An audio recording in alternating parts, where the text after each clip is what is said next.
Marky Worthington Podcast all day. All day. Dream by night. Don't buy me a drink. Just give me $10. Oh, dude, you look sweet. Yeah, you got a big beard, dude. Go down to the strip club with your floppy disk and turn it into a hard drive. Yeah, right. Thrown out by Big Tony. We're here to name names and make people feel more ashamed for shit that they're not proud of. Me and my best friend, Marky Worthington. Whatever it is.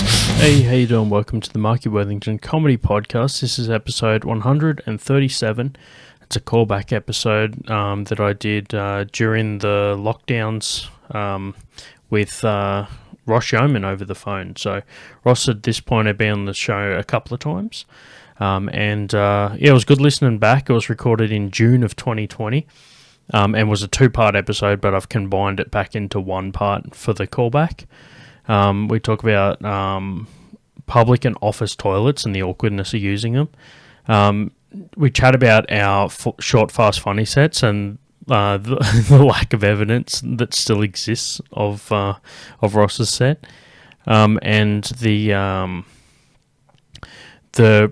we talk about roasts, which is good because it's like in hindsight, I've done like 3 years of the Mortal Comedy roast battles, so it was good to listen back to when I was like first thinking about doing it versus now where I've had a few, and then also our predictions of how much longer the lockdown would last for, and it's sad in hindsight to think of like June of 2020 of us just being like, oh yeah, this is just like hopefully by the end of the year everything will be good to go.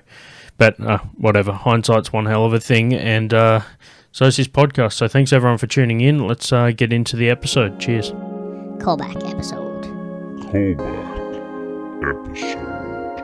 A good callback.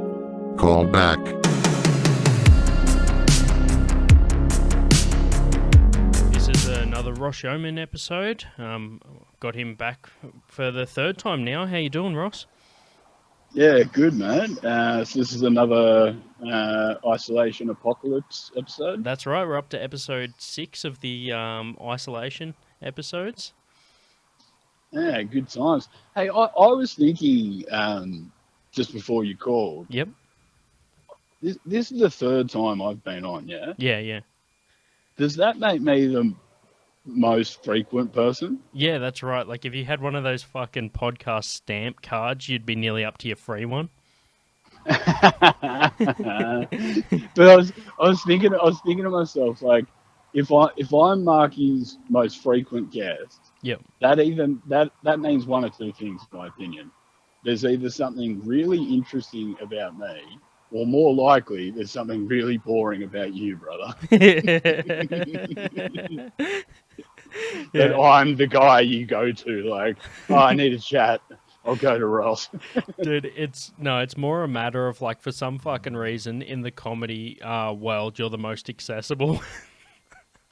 Yeah, because I got nothing to do. No, dude, it's just like you actually have a fucking phone that I can call you on, and most of the time you've got some shit to fucking talk about anyway. Yeah, I don't mind just talking shit and regretting it later. It's one of my fortes. Hey, at least you managed to find a way to like capture the shit talking and put it out for people to fucking listen to. But yeah, like, unless you listen to your own episode, I feel like there's going to be, I wonder who's going to be the first listener, because normally you're the first that I hear feedback from, but then, I don't know who the fuck's going to do that for you. I mean, hey, look, you're not only the most fucking frequently visited guest, but you're also the most fucking, at the moment, you've got like a couple of comments all up, so that's like more than anybody else. Are they good comments, or is it like, who is this fuckwit? Yeah, well, no, the one that we covered in the last episode was one of the better ones. It's just like, oh, I don't know about the language on this Ross fellow, and I just described I just said fuckwit. So yeah, yeah, basically.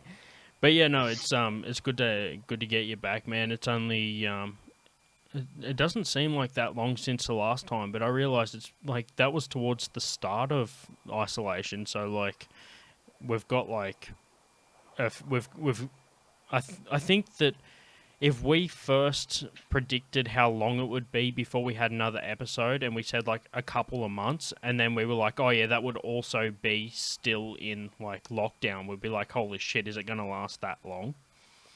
Yeah, for sure. I just It's have, I've got no fucking idea. Like, and also we might be looking back. This could be us in 3 months' time, going like, "Well, fuck, we thought that was long."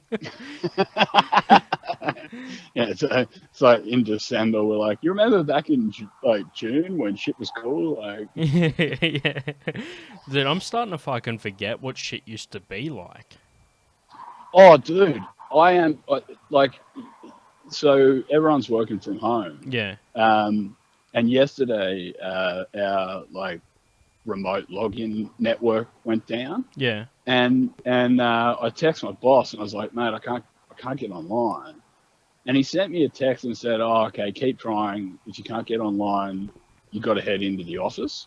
Yeah. And my first thought, like, I couldn't go into the office because I've still got the flu and stuff, and I'd be coughing and people would be looking at me like I was, fucking, the devil. Yeah. It's like the only time that someone's not keen to take a sick day. Like, if you wake up with a bit of a cough or something, you're like, fuck yeah, I can use some of that fucking sick leave. But now motherfuckers are just like on their deathbed, like, no, I feel fine actually. There's nothing. Yeah. Like, it's like all of a sudden fucking Strepsils and butter menthols are like at all-time low sales. It's like you're like, I don't even eat butter menthols anymore because they taste good. Like, I don't even want to risk it. but so my boss sends me this message. He's like, if you can't get online, you got to go into the office. And my first thought was, no shit. Like, is that still a thing? Like, is it still there? So, yeah, like it's so funny how quickly you adapt. Like, working from home for 2 months, and then he's like, "Oh, you might have to go into the office," and I was just filled with dread. It's like, I don't want to go into that building. Yeah, I don't want to go into a cubicle again. Like, yeah, dude. Fuck that. Like, can you believe that once upon a time we used to fucking shit in stalls next to each other? Like, who the fuck does that? Is that going to be the future? Is there going to be... I look forward to the day that we look back at stuff like that and say, geez, shit was just fucking crazy when I was younger. Like... I just like... If you like ever go to a public bathroom and someone's making literal noises with their fucking mouth while they shit, that person is fucking broken. Like, who the fuck... Like, if you have to make noises to shit, you need to fix something. Don't just accept that as fucking normal and go about your day. Yeah, I mean, I've worked in an office for so long, and I feel like there's toilet etiquette in an office. Yeah. Like, if you're going to make some noise, you're going to make some noise. But one of the things I learned quite early was... like, you wear your security tag on your belt, right? And it's got your name and your fucking photo on it. Yep. So when you sit down, you put your pants around your ankles. I learnt very quickly to put that pass into my pocket. Yeah. Because otherwise the guy in the next stall can just see, oh, that's Roscoe having a shit. Like, Well, dude, like... It'd be at least you're fucking like in the stall shitting. Imagine if you're just one of those, like, you just go into the fucking stall and you piss standing up, but you put your fucking pants all the way down like a fucking like child. Oh, so like your shoes are facing forward. Yeah, just like you just see some drunk fuck at the urinal that's like got his pants around his fucking ankle and he's like dipping his face in the trough trying to pull them up. Fucking hell.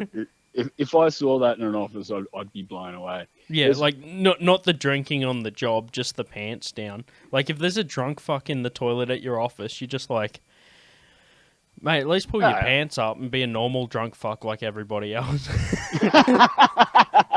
Yeah, look, we're all hammered, okay, mate. Like, just Deal with it, right? Have a couple of fucking coffees from the golden coffee machine and get your shit back together. And there's this there's this photo I put on Facebook. There's two photos that I've taken inside APS buildings of like signs for like etiquette inside toilets, and I've thought to myself, like, what the fuck? And at some point, I reckon I'm going to use one of these photos in my stand-up. But I remember going to Melbourne, and there's two urinals, and in between it, there was a tap. I don't know what the fuck that tap was for. There wasn't even a drain under it, right? Yeah. But underneath the tap, there was this, like, you know, yellow and black warning sign saying, "This is not drinking water."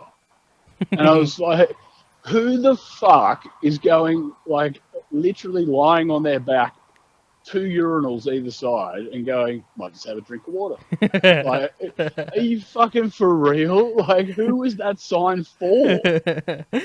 It's like the you know, like in the old Western fucking piss take movies where there's like some like dude that he's so drunk they just put him under a tap and turn it on to try and wake him up. Just laying face down like he's fucking changing the oil in his car.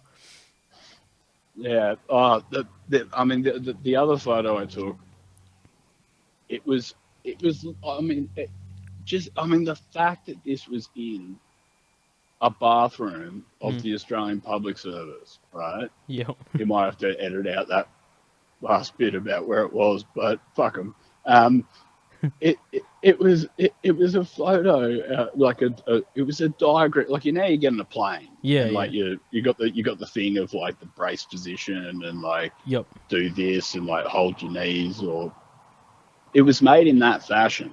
Yeah. But it was like the different captions, like a comic book sort of panel. Yeah.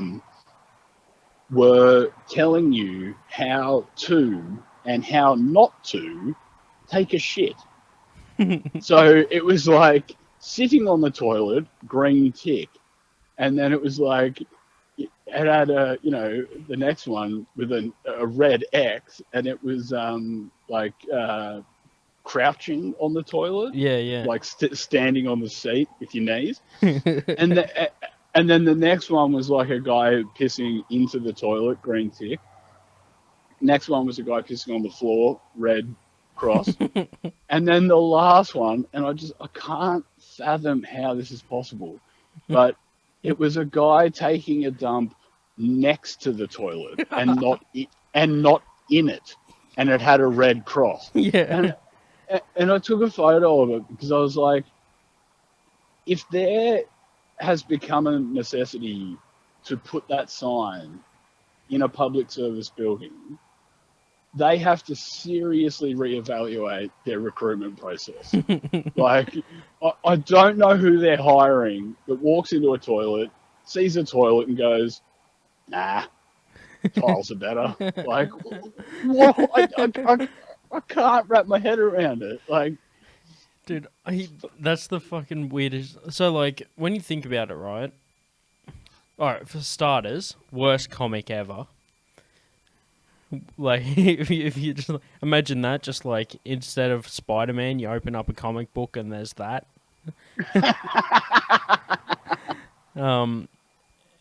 Second of all, like, how the worst part about that is you can't really police it. Like, you can't just be like, all right, mate, part of the interview process, we just need you to take a shit. We're gonna make sure you don't fucking do it on the ground. You know. And sometimes when you shit, you piss a little, so we're going to make sure you fucking don't do that all over the floor as well. And aside from that, mate, should be good to go. Like, they're not just, like, that's not going to be part of the fucking security vetting, like, shit. They're not going to be like, oh, well, wait, like, you took a shit on the floor once, so we can only grant your, like, we can't give you any high security clearance because we feel like this might come back to get you. Like, oh, yeah, we can't trust you with information because we have photos of you shitting on a floor. we've got leverage at this point. So exactly. it's like the worst, lamest version of Jeffrey Epstein. Like we've got the leverage. The difference is there. If you shit on the floor, you should kill yourself.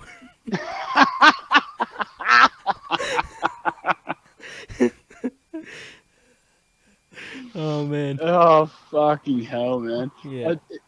It boggles my mind. Like I went through the security clearance process, right? And they do the police checks and all that shit. And then you've got to have a couple of friends like vouch for you, basically. Yeah. And they have to fill out questionnaires like, has he ever had a gambling problem or a drinking problem or drug problem or, anything that could be leveraged against him, or her, basically, that kind of thing. And so I got my security clearance because my friends just lied through their teeth.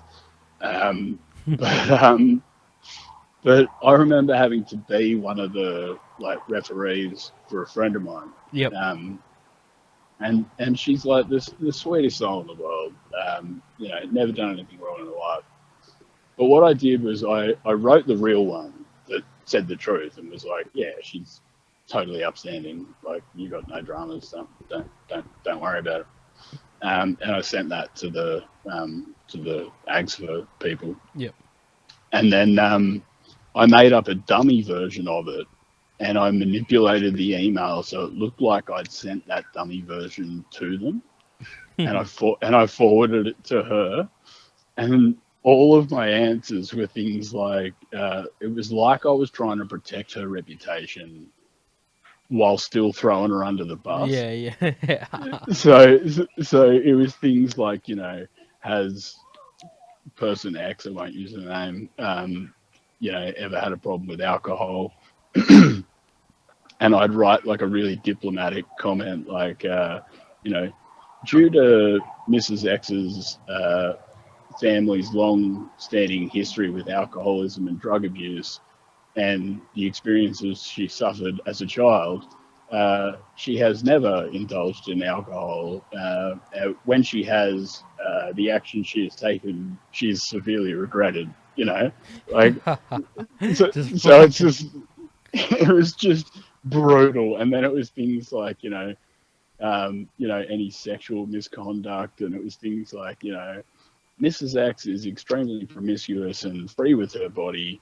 However, I do not believe that she has performed any recorded acts that she would be ashamed of. And I sent her that, and she genuinely thought I'd sent that to the security clearance area. Yeah. And, oh, fuck, man, she ripped me a new one. Holy shit.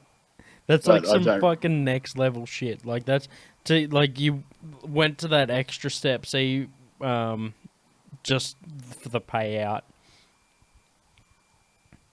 Oh, it was just, I just wanted, I think at about page 13 or something, it got to personality types. And I knew she'd be reading through the whole thing, just fuming and being like, what the fuck is he saying? Like, why is he making this shit? Yeah, why is he making this shit up? Yeah. And then it got to like a personality question. And that's when I put in the comment saying, Mrs. X is so gullible that she would actually believe I would say this and send this to a government department. And I hadn't filled out the rest of the thing. And so she eventually would calm down and was like, oh, you prick. Fuck yeah. Yeah, dude, that's fucking hilarious. Yep. Wait, I wonder, because of the Epstein reference, I feel like we're officially demonetized on fucking YouTube, so you might as well just go for it now, I feel like. Well, didn't you say you, from our last episode, I'm not on YouTube? Yeah, well, that's right. So, yeah, the reference to the last episode, dude, I searched long and fucking hard to try and find the video of you at Short Fast Funny, and I went as far as going onto their page and looking through all their uploaded videos, and it wasn't there. then I thought that maybe it just wasn't listed, so I went to the fucking email or the message that they sent out with the links to everybody's fucking episodes, because like they sent them all in one big group, as we said before.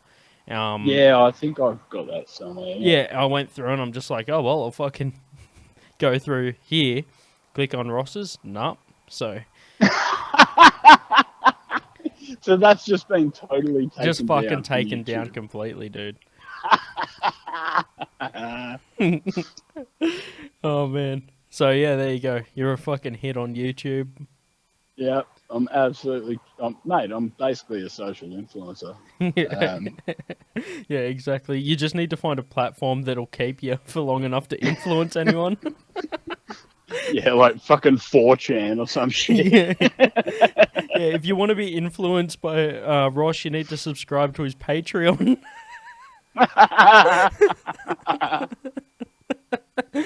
Like, here's Ross, like all these fucking Patreon accounts with chicks just getting fucking naked or whatever, and you're just sitting there talking political shit into the camera.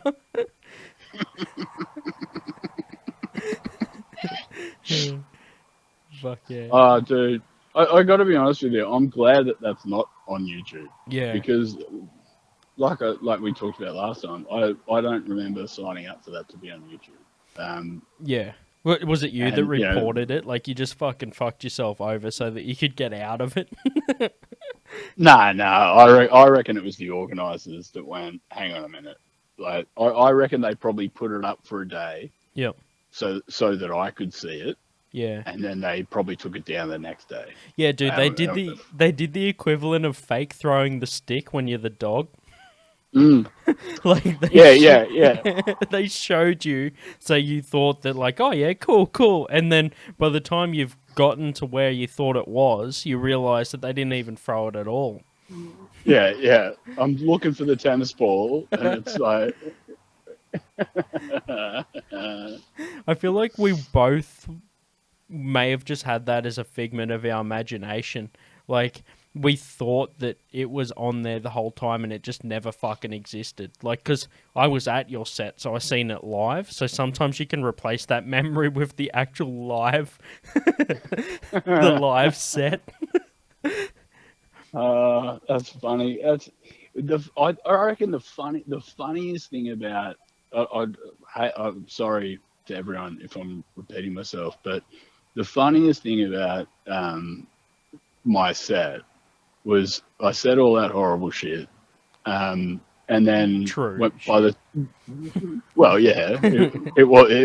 was the truth. Yeah. But by the time I'd walked backstage, the guy got up and said, "Yeah, Ross Yeoman, he's available for children's parties," and that got a bigger laugh than any of the laughs I got. Because it was just like, I'd clearly crossed the line and no one felt comfortable. Dude, I'm pretty sure that the CIT crew that fucking recorded that used the laugh that he got for your bits. Just deadpan silence throughout my whole set, and then they just edited in some of that. Fuck it, I'm pretty sure they used that laugh for some of mine too. Oh man. So is yours still up there? Yeah, mine's still up there. The thing is, it's like obviously shared on their account, so I can't actually. All I can do is reshare their link. I can't if they decide to pull it down, it doesn't exist anymore. So yeah, which like I'm sure after all this shit that I'm giving them, like some fuck will like report it or some bullshit just to fuck with me. Yeah, dude, that's how much I think people give a fuck. People actually don't even care. Like I'm thinking that someone out there is gonna be like, like a 90s computer hacker and just fucking go in, like report my shit and get it taken down. But chances are it won't even get a fucking watch. From the average Joe, anyone that gave a fuck would have seen it by now. So whatever. But the bottom line is, basically, If you're into reverse psychology, I've shared the link on my Facebook page. No, all I'm saying is, like, I prefer, like you were saying before, to have control over my own content that's out there. And all the while it's posted by another site, I can't really, like, don't have as much control over, like, how much I share that or where it's available. I can only really share a link to it. So, yeah, that's one thing. But then again, you know, don't you fucking love that, like, spiteful shit? Have you ever had that? Like, where someone will just, like, report something or leave a bad review on a website or some shit just because they had, like, they took, like, a bad experience and took it personally? Well, no, because I don't, like, other than, I mean, I'm sure probably our last episode, because I think, did you put that on YouTube? Yeah, yep. Yeah, that'll get taken down. This will get taken down. Yeah. But enjoy it while it don't... lasts, people. Like, you've got 24 fucking hours. Make sure you smack that share button. See if you can fucking... If this isn't taken down in 12 instead of 24 hours, no one shared the shit enough. Yeah. Yeah, anyway. No, I've never had that experience because I don't really put, like, I've never put any of my stuff on YouTube. I've never, like, I don't have a social media page, you know, and yeah, it's way too early for me to be doing that kind of thing. Yeah. If the Melbourne Comedy Festival had gone ahead, you know, and I've been opening for, you know, Kai and Bill and stuff like that, that's when I would have considered doing something in terms of social media. But like a lot of the guys in the Canberra scene, like, you know, their Facebook profile is them with a mic. And you know, I'm just not ready to sort of say that. Like, I don't think I'm a comedian. I think I'm a guy that, you know, has a couple of beers and then goes up and tells some, you know, off-color jokes. But I'm not a comedian. You know, I wouldn't give myself that moniker. So yeah, but if the Melbourne Comedy Festival had gone really well, that's when I probably would have considered it, or after the Raw finals, if that had happened. Yeah. It would have been around the same time anyway. Yeah. Yeah, it's pretty fucking crazy, man. Like, to be honest with you, like, I call myself a comedian because it's what I want to be known as. It's more of like a, to be honest, it's more of like a like an aspirational target. Yeah. It's just one of those things. It's like I if I'm gonna do it, I may as well. Like, everything I do, I always go in hard, and that's how I usually prefer to do stuff, because it means that I gave it the best possible fucking chance of, like, succeeding. So, like, if I do comedy like I do, like, I'm obviously gonna have a fucking page and all that shit, and I'm gonna share videos and do podcasts and stuff like that, because I want to, like, go in with both feet on everything that I do. Yeah. And that's because I put a lot of time and effort into everything that I do. Sometimes I end up running out of time or not being able to do certain things because I'm like, I kind of go in too hard. So if I've got multiple projects on at the same time, I tend to run out of steam for, like, one of them or two of them. But usually by that point, I know which one I want to get rid of, like which thing I want to stop doing, because I've, like, given it the best possible chance to go well. Like, anything that I, like, have a crack at, I go in super hard, and then I'm like, if it doesn't work, then I know, alright, like, I fucking gave that a shot, so I don't need to, like, always wonder what if sort of thing. Yeah, exactly. Yeah, you gave it your all, and then you can sleep easy at night knowing that you didn't do it half-assed. Yeah, like, it's like, it's like, I seen a meme earlier today, and it was just like, if Internet Explorer still has the balls to ask you if it wants to be the default browser, you can ask anyone out you want.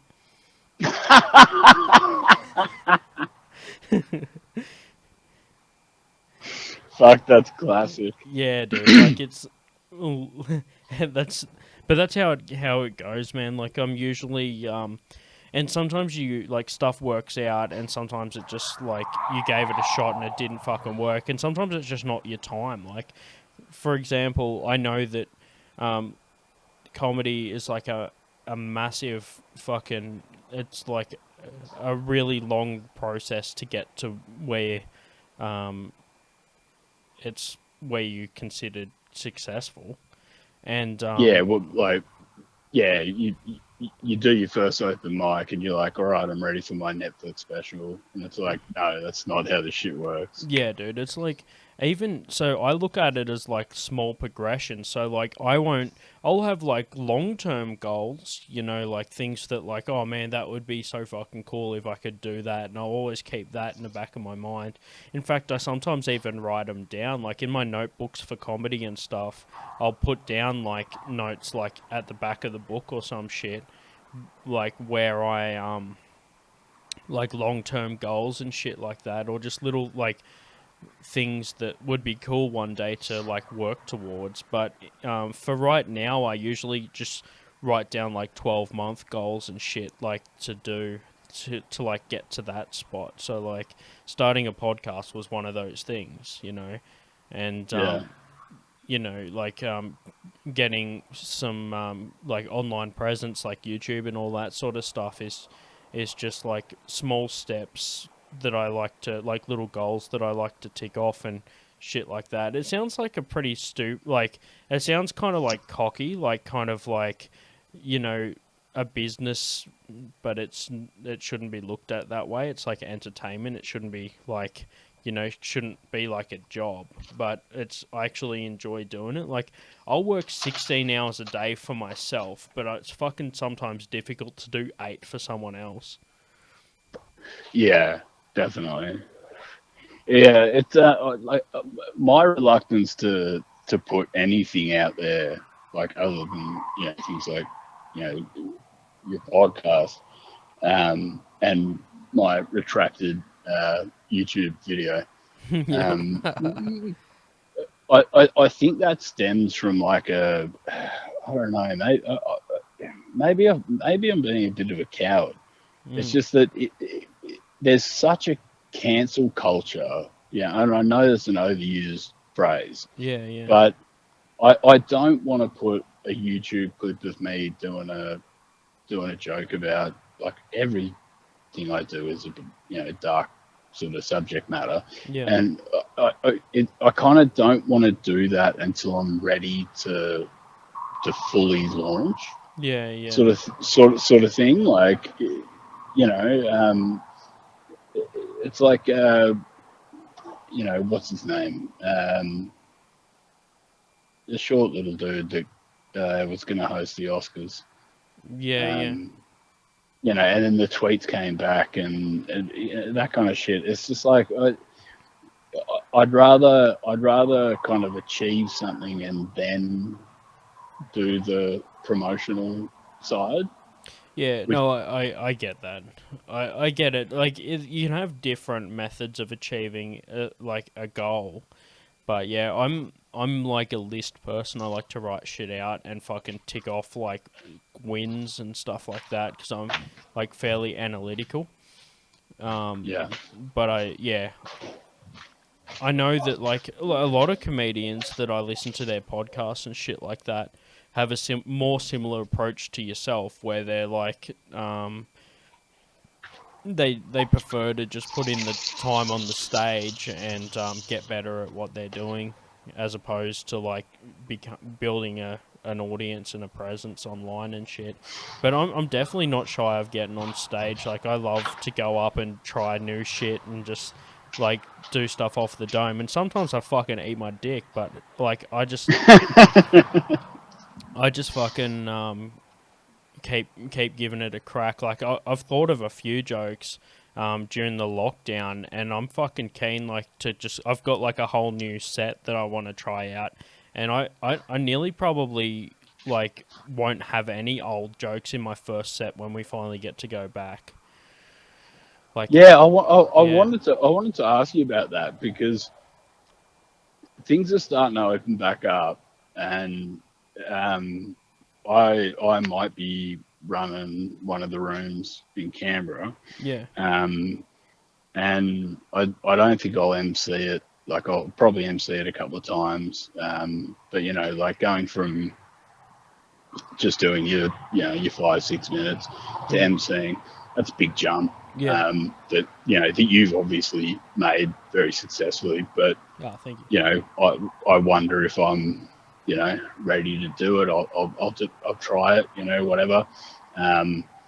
But yeah, I wanted to ask you, in terms of everything opening back up, are you like hungry, or are you kind of nervous because it's been so long since you've been up? No, I'm fucking hungry, man. Like I miss it so much, dude. Like I'm a little bit apprehensive about where people will be at with their heads and all that sort of stuff. Like whether because have you ever been on stage when the person before you's bombed or whatever, and all of a sudden the atmosphere is completely different? Or what? Oh yeah, definitely. I suppose I'd have to ask someone that went up after you. You prick. I'm just fucking with you. But like if you ask anyone that's followed me, they could probably answer that question. Oh man. No, but oh dude, I've been that guy. I've been the guy that's just fucked up the stage for the next person. Like sometimes I've done well and it's been difficult for the next person, and then other times like I've just fucking like gone real shit, and the next person is just like either done really well because it's like direct comparison, or they would have had a good fucking set anyway. Like either way, it's hard to like you can't really blame the person before you or like whatever the MC or whatever. But at the end of the day, like look. Man, sometimes the MC, it definitely helps. Sometimes the fucking person before you, it definitely helps. But at the end of the day, dude, if you're fucking confident in what you do and you've got gold, like you've just got fucking, like you come up spitting fire, who gives a shit? You're going to fucking win it over. And even if you're the guy, like sometimes you could have to follow yourself. I've had a really good intro and then fucking like ate a bag of dicks after that. Like... I've gone in too hard and fucking like used up all my good shit, and then I'm just fucking left with sweet fuck all, and that doesn't even help either. Or sometimes I've just gone real shit and luckily just won them back midway through, Or I get stubborn. I'll be like, I'll think to myself like, well, I'm not fucking leaving until I get a good laugh out of these motherfuckers. So yeah. So you've been writing new stuff. Yeah, I like not as much as I would have been if I was on the stage, because if you write something down and you try it, now you're rewriting it, or you're like, it's trash and you throw it out, or you just chuck it on the back burner, never to be seen again. But I'm not writing as much as I would be if I was trying it, because I haven't tried any of the shit that I've written down yet. It kind of feels... I don't know. I think a lot of comedians probably, and like I say, I don't call myself a comedian yet, but I think a lot of comedians probably feel like they're sort of singing in the shower, and they can't tell. They don't know how shit their voice is yet until they go out and actually, find out. And we've been doing it for months, and it's like, when am I going to test this new joke and see if it flies, see if it lands, that kind of thing. Yeah. One other thing about like coming back to this, like coming back to the mic. What do you reckon about, like, one of the things I'm worried about is that there is just going to be this like tsunami of COVID jokes. Yeah, that's 100% of what like I want to avoid. I obviously running a room, I'm gonna have I'm going to have to MC or put people up or whatever. And that's going to be a thing where, as an MC, you just let people do what they want to do. But if I just have a fucking whole open mic full of COVID jokes, I'm going to be like, oh man, this is like going to get old. But at the same time, man,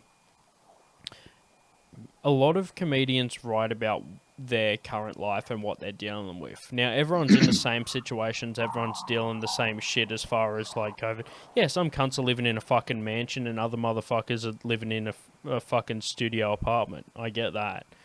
But at the end of the day, it's a fucking global pandemic. Like, everybody's affected. So as long as the material's relevant to that person and they want to do it on stage, then fuck it. Yeah, I mean, I wouldn't dissuade anyone from doing it. It just provided it's funny. Yeah. I'm just worried there's going to be this like rash of like, you know, bland COVID jokes, and it's going to become the new like, what's the deal with right, yeah, dude. that kind of thing. But I've written a COVID bit, and it's a true story. And like I was wetting myself when it happened. Like in the actual circumstance. It was so fucking funny what my friend said to me. And I'm gonna do it on stage. But yeah, I'm just a little worried there's gonna be like just COVID. You know, it was similar to like when the bushfires were going on in Australia. Yeah. You noticed that a lot of stand-ups were just talking about that. And they based their whole set around it, and you were like, "Yeah, we get it. It sucks, you know." Yeah, dude. Like, sorry, keep going. You trying? Oh no, it was just like, you know, the first few comics that went up, and then you could almost tell that, like, by the seventh comic, the six before them had already kind of hit their planned punchlines. You know what I mean? Yeah. And it just started getting tired. Yeah, you know, and the audience got bored. Yeah, exactly, man. Like, I get that. Like, that's why. So I'm not against the idea of doing COVID jokes. I've got a couple of things that are like in that same ballpark, but just like anything, dude. Like, I feel like yourself and I try and steer away from the normal when it comes to comedy. Like, even before COVID and all this other shit, like if we went back to like when you first started, or at least the first few months after you started, yourself, and I'd like to think myself as well, would stand out from a normal comedy set anyway. As far as our material, subject matter, all that shit, right? I think they're the same thing. But anyway, fuck it. I didn't pay attention in English. So this is the reason I didn't pay attention in English, because fucking people learn differently. Like, when I went to school, motherfuckers were just like, oh, this is how it is. You either learn or you don't. If you don't, that's too fucking bad. You're going to be a dumb fuck for the rest of your life. Unless you choose some other way to, like, make money. Basically, you're fucked, right? Now they're like, oh, you know, he learns differently and here's a different way of fucking teaching him. Like, I probably could have benefited from that. But for now, I don't know the difference between fucking material and fucking subject matter. So everyone else has to deal with my fucking stupidity.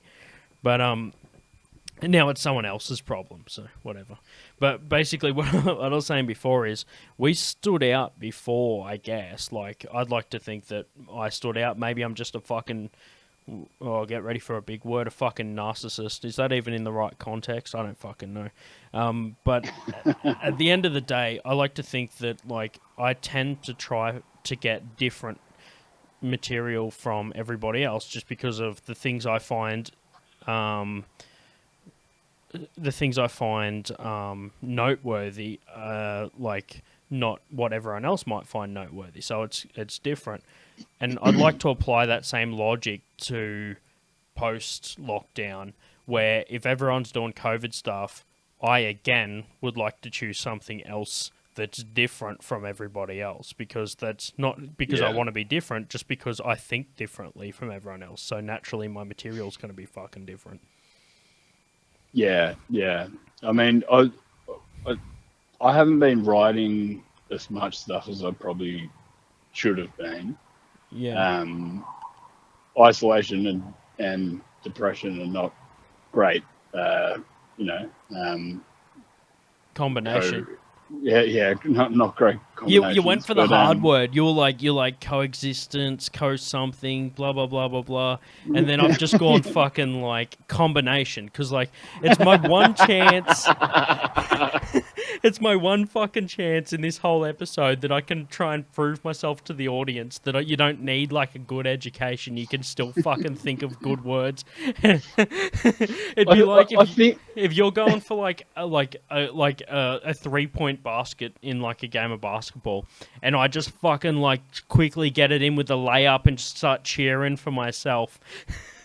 I think what I was actually thinking of is that depression and isolation aren't good bedfellows. I don't know where I was going with this with a C word.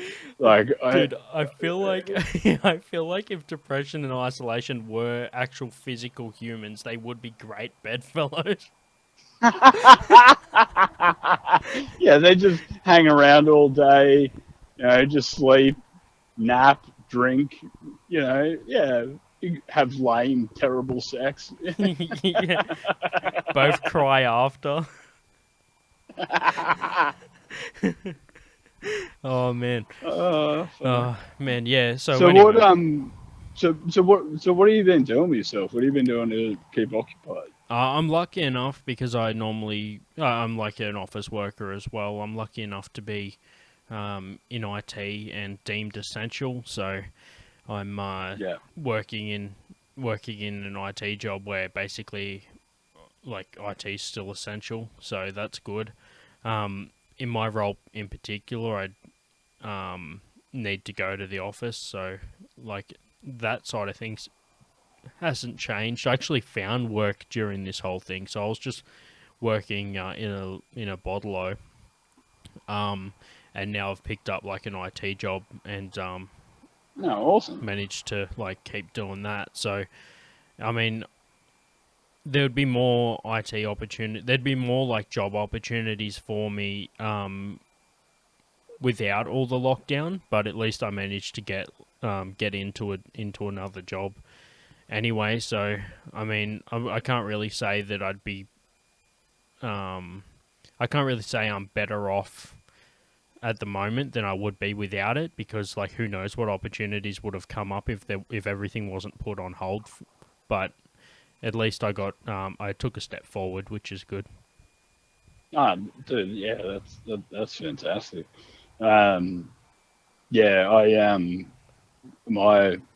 My contract will run out at the end of the financial year. And I'm just trying to look at it as, a new opportunity to sort of look at what do I really want to do, where do I want to live, that kind of thing. Yeah.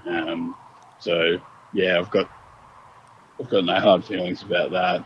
I finally, and like I'm so obsessed like with TV and film. But I finally got a Netflix account. Yep. And I couldn't believe it. Like I signed up for the premium account, and it's only $20 a month. And they gave me 5 different accounts. So I gave my brother one, my sister one, my housemate one, and then there's one that's designated for kids only. So I haven't given that to anyone. I don't want to end up on a watch list. Just pull up in a van that says free Netflix on the side. yeah. Like an ice cream wagon that's just giving out Netflix accounts. Excuse me, man, but your son stopped kicking the back of my chair. Anyway. So yeah, I've been doing a lot of Netflix, but no chilling. Yeah. Unfortunately, as a single man. But something that came out We'll today. plug your Tinder and stuff later, man. It's all good. We'll save plugs for the end. Dude, I'm not on Tinder. Oh, okay. Exclusive. Like one of those fucking escort sites. You need like a private link and shit. No. The thing to like, because friends have suggested like get on Tinder or whatever, and apparently you have to upload like 5 photos or whatever. Right. And for me, like, that process of going, what 5 photos best represent me, and like, here's one with my dog, and here's one with me in a suit, so that I make money or whatever. And it's just like, I'm not doing it. Like, it's just a level of sort of, I don't know if vanity's the right word, but just even that process of setting up a Tinder account, I can't go through. Yeah. I mean, check back in with me in 6 months and see if I still have that. Yeah. Like if you're slow to if you're slow to the podcast and you're listening to this 6 months after it's appeared, like check in. Like either Ross has a Netflix account, or this is one of those fucking memorial episodes. Those like fucking in loving memory of Ross. Oh man, like I died of a broken wrist of the right hand. Yeah, exactly. Just like, well, let's be honest, dude. Like,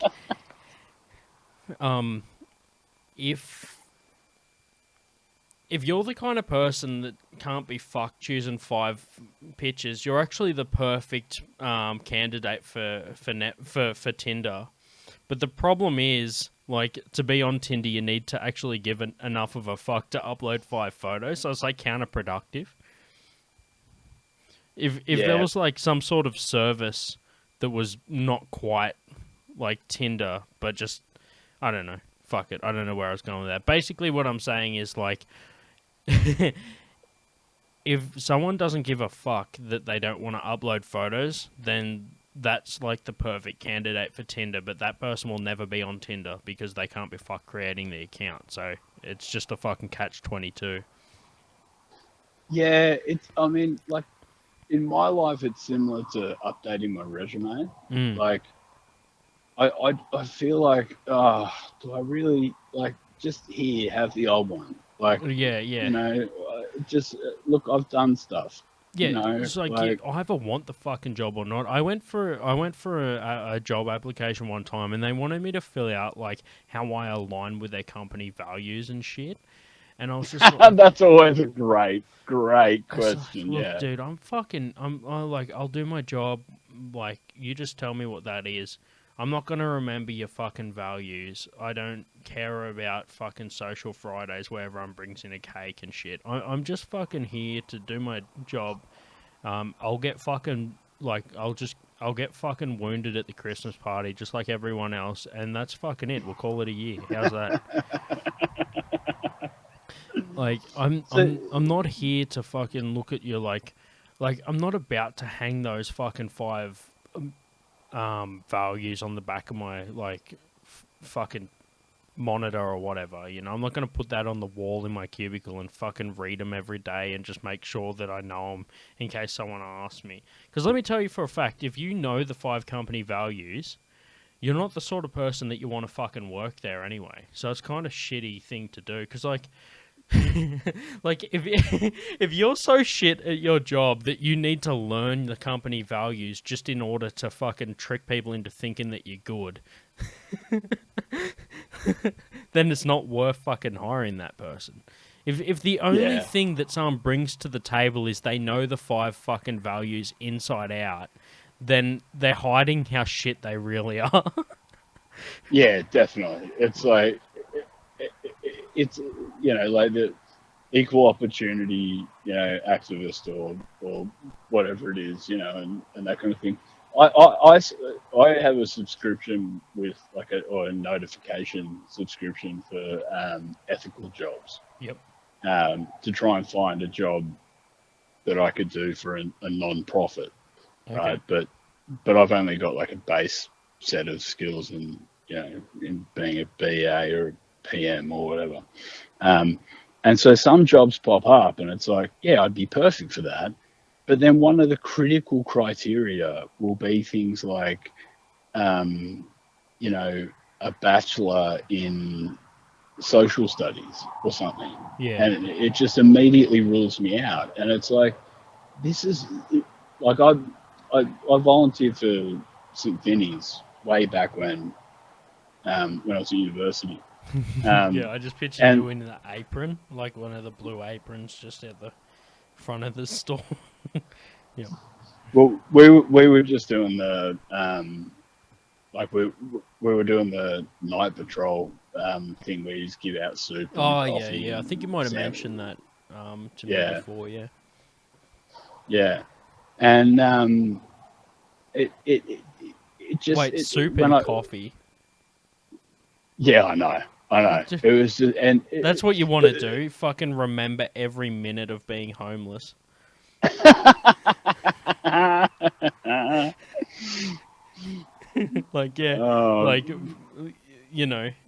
I'll just get fucking wired up on caffeine. That'll help me sleep in these tough times. The funniest thing about when I was doing the night patrols at St. Vinny's, and you'll have to crop out the names, I guess. Yeah. But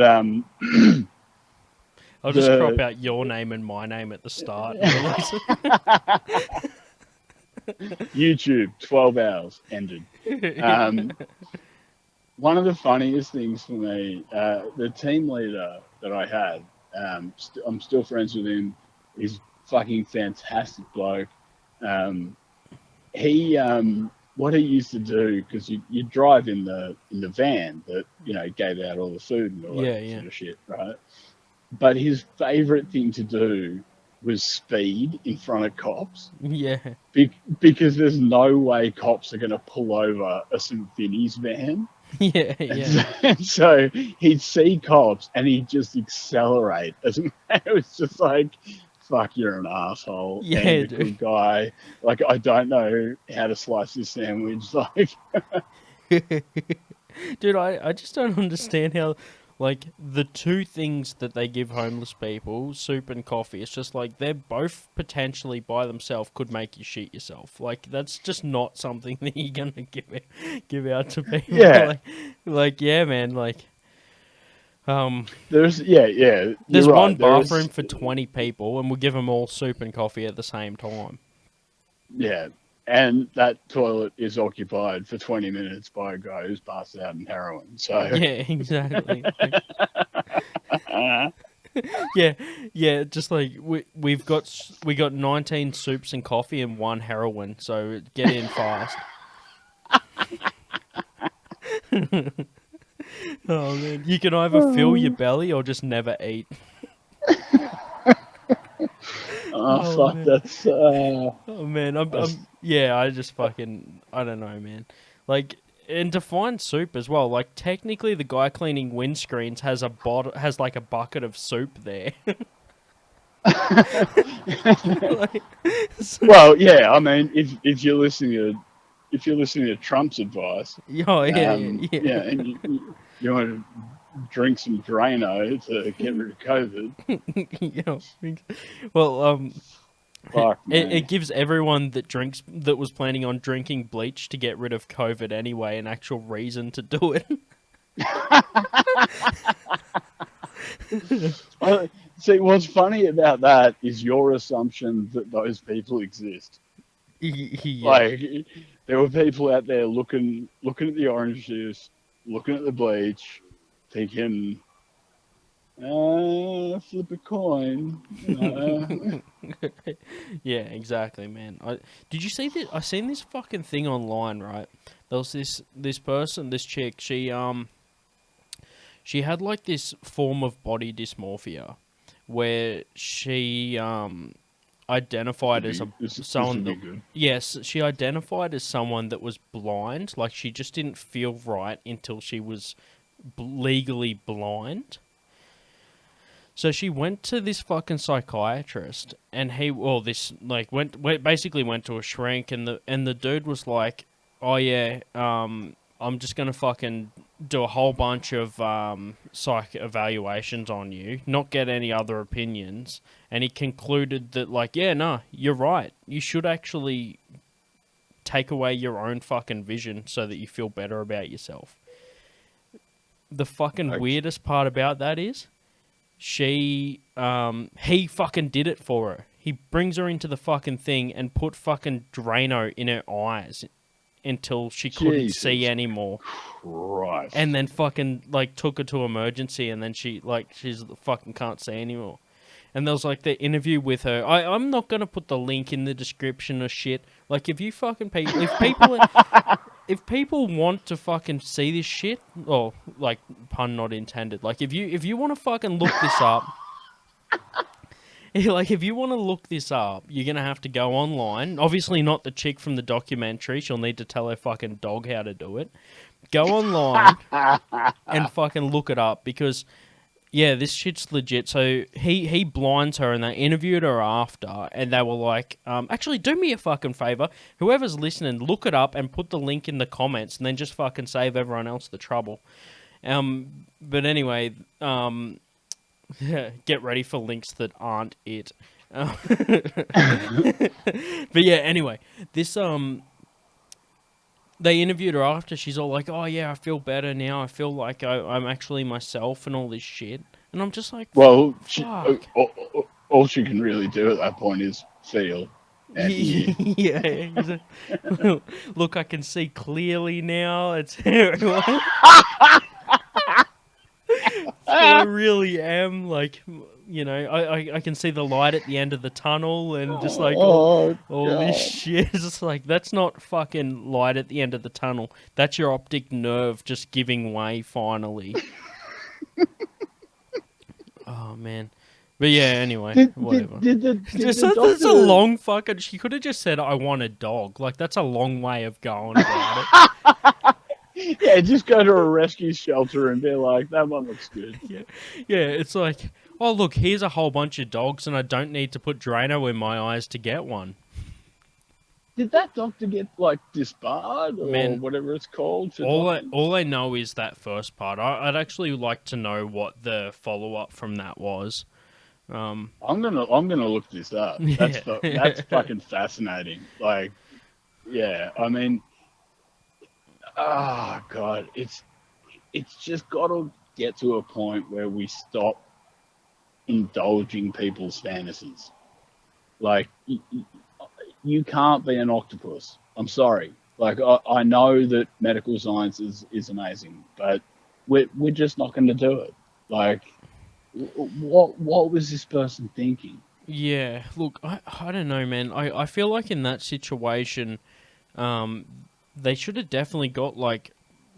Basically, what that dude was saying was, look, I'm fucking out of ideas, so instead of passing it on to someone else that's got a different viewpoint than me, and perhaps they can get through this, I'm just going to fucking go ahead and do it. Like... I just don't... And he wasn't like a psychiatrist or anything. No, look, from what I've seen, he was actually like in the mental health industry, and I'm just like, what the fuck? Like, why would anyone in that industry fucking choose that option? Well, because she can't ID him. That's the only logic I could come up with. Yeah, exactly. Like, yeah, that's gonna suck for her. Like a police lineup. Oh, we can't actually tell who it was. All right, we're gonna have to get number one to come through and pour Drano into her eyes. Does this feel like the guy? Because of COVID, we can't let you touch his face to find out what he looks like. So, yeah, exactly. It's just one of the... I don't know, man. Like, it's one of those situations where I'm just like, man, you're right. Like, you get to a point where it's sometimes gonna be... disadvantageous. I don't know, what the fuck. You help me out with this one. Basically, it's a disadvantage to that person to follow what they want to do, both mentally and physically. So, so they need to actually look more into the health of that person down the track. Like, for example, if I wanted to be someone who had stage 4 fucking cancer, I can't just go and get it and be like, oh, I feel fucking good now. Like, it's just like, oh, well, then I won't feel like I earned it. Like, if I, like, normally people with that level of cancer have fucking paid thousands, if not millions of dollars in habits to get to that point. Whereas I can just go out all fucking willy-nilly and come back with some fucking debilitating disease that I never even fucking paid to get. Look, I understand there is some levels of physical illness that are just genetically inclined to get, and that sucks. Like, that fucking sucks. But I'm talking more so like lifelong smokers, fucking abuse, substance, alcohol, whatever. So you're basically describing me right now. Yeah. Basically, Ross, if we're in the cancer ward together and I fucking didn't earn it, then you have the right to fucking beat the last bit of life out of me. No, I feel like if we were both in the cancer ward together, I would give you my chemo. Because I'd be like, I drank and smoked all my life, and you were a good bloke. I think you deserve this. I'll tap out. Yeah, dude, just like puts it on you. Like, the dude just walks in. He's got like one fucking like person that he can take with him to the chemo room, and he just like, oh well, look, I can only take one of yous, and well, I'm, like, you guys just work it out amongst yourself. And he leaves you with a coin to flip. Yeah. It's like he's like not legally fucking like able to like pass judgment, but he's like kind of just hinting like, well, you did drink and smoke all your life, but I'll leave you guys to it. Yeah. So one of you is going to go on to lead a prosperous life. The other one is going to keep drinking and smoking and die in about 5 years anyway. So no, he was just like, one of us is going to leave this room to lead a long and prosperous life. So I'm just going to walk out and leave you two fucks here. I've been watching a bit of Black Mirror. Yeah. I could see that as like a game show in Black Mirror. Like, cancer patients being like, all right, let's duke it out. Who's going forward to the next round? Well, it reminds me of an old movie, or like early 2000s movie called Gamer. Have you seen that? No. So they get people that are on death row and implant like a chip in them that means that their bodies can be controlled remotely. And then they get these like really high paying like gamers to play like a shooter game but with actual people, but they're controlling their bodies, just like a console game, but only it controls an actual person. And they put them all in this fucking arena and just literally just play like a normal shooting game, but it's with actual people. And then this is all in the first half that you learn this, so I'm not spoiling it for anyone out there. But fuck off, it came out like fucking 10 years ago. Like, if you haven't seen it. Yeah. But yeah. I always find that funny when people throw out like spoiler alerts for like the Shawshank Redemption. And it's like, if you haven't seen that film by now, fuck yourself. Like, yeah, exactly. It's just like, actually, in general, if you're worried about spoilers for a prison show, then fuck yourself. Because, like, they wouldn't write a show about a cunt that fucking died in prison. That's it. You know, except for Green Mile. But aside from that, there's no fucking... that mouse is going to live forever. Yeah, but basically, like, if you watch any of the, like, Marvel movies and you're like, yeah, sure, there's fucking plot twists and spoils in there. But at the end of the day, Like, even if it's not in that movie, it's in, like, the following movie or some shit, the good guys are going to fucking win. Like, there's no, like... Yeah. Like, if you're so fucking weak that you need to be like, oh, tell me about spoilers, then you're just like, well, dude, what the fuck are you watching the movie for? If someone can tell you the movie and you don't need to watch it anymore, ask people to tell you the fucking movie and save yourself 3 hours of your fucking life. Like, if you don't watch a movie for the experience of watching the movie and you think that someone else can spoil it for you, then you're just fucking wasting your time. Yeah, well, I mean, I thought that about... the first of the last two Avengers films. I can't remember what it was called. I think Endgame. People just losing their fucking shit in the background. Like, people listening to this. Like, Kai's driving his garbage truck, just yelling the fucking name of the shit at the windscreen. Oh, shout out to fucking Kai for, like, keeping up to date with all the fucking, like, Marvel shit, man. Like... Man. How far? Oh, dude, I saw a photo he put on Facebook of him dressed as Deadpool, but with the gauntlet. Yeah. With all the rings. That was great. Yeah, dude, like it's fucking cool, man. I clocked him on his Deadpool trainee shirt when we did the games night at his place, like way before lockdown.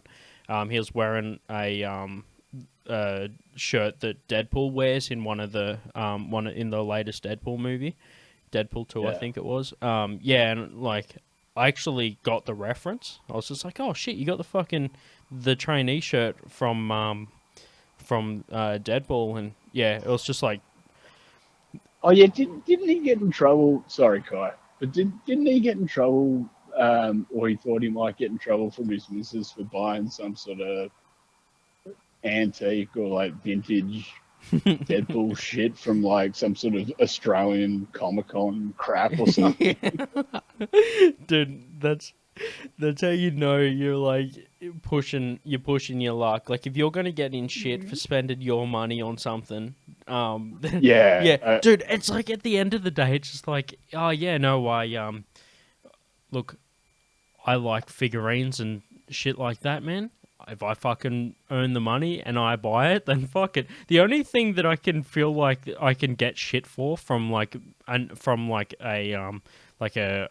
another half of the relationship is if I get something that just fucking completely emasculates me, then I can understand them getting mad, because they're just like, what the fuck is this? Like, if I go out and buy like a 12-inch strap-on, and I'm just like, I can understand like someone being like, oh well, I don't want you to get that. But if I've just go and buy something that I'm going to put on the shelf, and every time I look at it I smile, then fuck it, that's my money. I'll spend it on what I want. Unless it was like a 12-inch Deadpool strap on, then fair enough. I can understand why people would get mad at that. Anyway, but yeah, but anyway, shout out to fucking Kai. He's been on the show before. I think he's the running. Actually, you and him were second place for most visits on the show. So, the next one I'll have to get him back on to even it back up again. 3 for 3. I did an episode with him for his podcast, which isn't released yet. So I'm keen for that. He's invited me onto that, and I'm going to pop round to his house. So I'm pretty excited to do that one. That'll be good fun.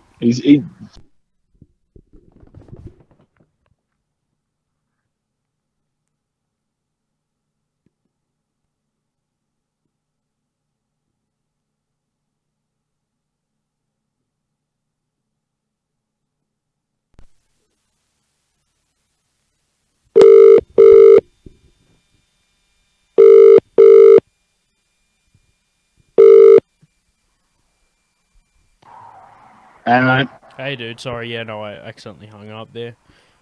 No dramas. Yeah, I wasn't sure what happened. Yeah, no, we'll touch it up. I'll be able to edit them together. So anyway, you were saying that you were invited around to do his podcast. Yeah.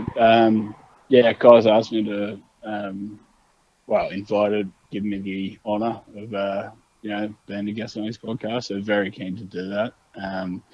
I know he's got a bit of a formula and some questions and stuff like that, so I'm pretty curious to see how that all goes. I think it'll be a lot of fun. It's way more organised than this one, dude. Like, we were talking earlier about, how long you need to do comedy to start getting a return or, like, feel like you've passed the first stages. And I seen that he shared a couple things from, like, 10 years ago of him when he first started. So, like, he's definitely done the fucking time, man. Like, I'm keen to see where after all this lockdown and everything, like, where his fucking comedy career goes, because I feel like he's done the time to start to, like, like he planned Melbourne and shit, man. I'm fucking keen to see, like, what the next 12 months holds for him, or, like, probably the 12 months of 2020, to be honest. Because, 2021, because I feel like 2020 is pretty much a fucking write-off at this point. I reckon by the end of the year we'll probably open mics will be okay and that kind of stuff. I feel like New Year's from 2020 through to 2021 will be like the same vibe as fucking like the New Year's parties that I remember from like the early 2000s. Like I feel like I haven't been to a New Year's that's had that same fucking like feel about the excitement of the following fucking year ever since like the 2000s. I feel like ever since then it's just always been just the same shit, just for a different year. Yeah, and you're just waiting for the clock to go. That's a good point, actually. I didn't think about that, but at the end of this year, I reckon there's going to be massive celebration that this year is fucking over. Dude, like, for sure. It's it's just ludicrous. But yeah, I'm absolutely devastated that the Melbourne Comedy Festival didn't go ahead. Yeah. And all I was going to be doing was I was going to be doing a couple of things, but I was just getting to get to open for a couple of acts. Yep. I was going to do every open mic I could find, that kind of thing. But people like the guys I was going with Kai and Bill, and like they put money into it. They work so fucking hard, and that video Kai put on Facebook, it was so heartbreaking. Like just watching him burn his promotional material, stuff like that, yeah. And it's brutal. I really hope he comes back just guns blazing. Like, yeah, dude, fuck this. I'm coming back. I'm coming back hard. And he's got the talent. He's got the experience. I really hope he just comes back on all cylinders. Yeah, man. Well, I hope that anyone that has had shows cancelled because of COVID, like, comes back with like all guns blazing. I know that like the Canberra Comedy Festival, although it wasn't the biggest festival out of like compared to Melbourne or Sydney or anything like that, man, like it's still like one of the bigger calendar events in the Canberra comedy calendar for the year. Yeah. And just completely holding that off is fucking massive. Like, to not have that event this year is fucking one of those things where it's like, okay, that's fucking notable. Like, I look forward to the day that we can just fucking look back at the time that the Canberra Comedy Festival and the Melbourne Comedy Festival and basically every fucking comedy festival was cancelled, and just say, yeah, it's pretty crazy that happened, and yeah, I lived through it, and like, it'll just be a fucking distant memory. Yeah, definitely. Yeah. But yeah, I'm keen to get, like you mentioned before about getting back up on stage, man. I'm keen to get back up there and keen to do some stuff. I'm excited to have like a like a post-lockdown sort of gig and just like give everyone a chance to get back up on stage. And yeah, it's fucking been a while for a lot of people, and a lot of the shit might not be worked out, but it's fucking stage time and it's what everyone's keen to do.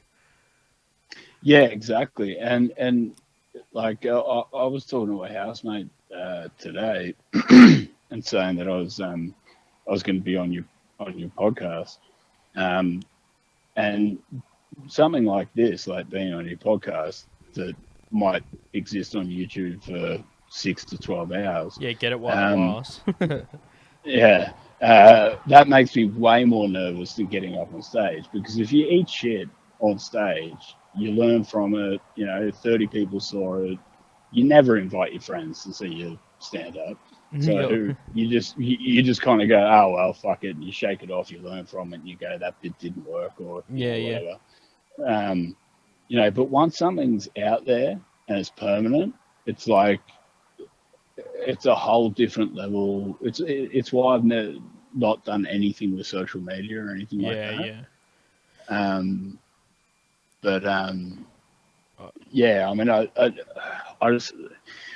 I'm really hoping, like, the other thing that we've had to kind of battle with, I say that like I'm some sort of veteran of the Canberra comedy scene, but ever since I've joined, one of the dramas we've had, in my experience, is that most of the time, 50% of the crowd are other comedians. Yeah. You know what I mean? And I'm really, really, really hoping that, when all this shit settles down, I'm hoping that people are so keen to go out and do things and go to restaurants and go to, events and stuff. I'm really hoping we get like a massive uptick in like crowds, and that would be fantastic. Like, that would be like an awesome side benefit of all the bullshit. Yeah, like I feel like if any time was, like, now would be one of the best times for people to actually appreciate fucking live performances, because going without them for X amount of time means that it kind of increases the demand because it wasn't in supply for so long. And then when you compare it to, like, not only that, but dude, people will be just happy to get out of the fucking house for once, like, once things are at a point where people can actually go out, it's going to be like, oh yeah, like, it'll remind me of like some of the early days of going to the pub and just being like, oh, people are just out because they want to be out, not because of any other gain aside from the fact that they just don't want to be in the house. Like, I feel like we're in a position now where a lot of people can get entertainment at home freely. So some people don't see any need to leave the house, because what they would usually seek outside their home is now available in their house. And not to the full extent, but like, before Netflix, before like, if you go right back to like pre-VHS, people used to have to legitimately fucking go to the cinema to watch movies. Like, people used to... dude, I'm old enough to remember going to the drive-in. Yeah, right. And that was a fun event. Yeah, you literally sat in your own car and watched a movie. Exactly. Like, dude, fucking, like, drive-ins, right? That is something that could kick back off, because it's something that's, like, unique now. It's, like, unique, and it's your own space. You're not with other people. You're not around other people. The people that you come with are the people you sit with. It's, like, it may not ever happen, but the potential's there. Like, I could picture, because I honestly, if I'm telling you that, like, that people will go back to normal, like, shit might go back to normal one day, but I feel like at least this generation of people will still have some element of this current situation in their mind for the rest of their fucking life. Like, the social distancing will probably always exist after this. There'll be some level of fucking social distancing that will always exist.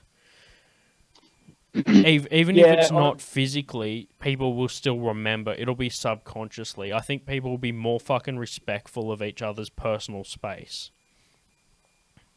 Yeah, I mean, I totally support the respectful of personal space. I've got a particular friend that has no concept of that. And it's the most annoying thing in the world. Are you still talking about the time that I used the urinal right next to you? Just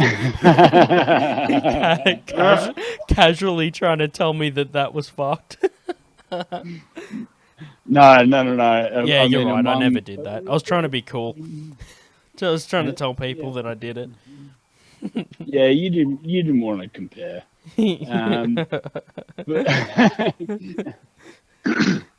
No, like some of my friends, they'll know who I'm talking about. But this guy just had no concept of personal space whatsoever. Like, it's like you'd be having a conversation and he'd be inches from you, and you'd be like, "Dude, it doesn't have to be this way. Like, yeah, you can stand like 2 feet away from me and we can have the same conversation."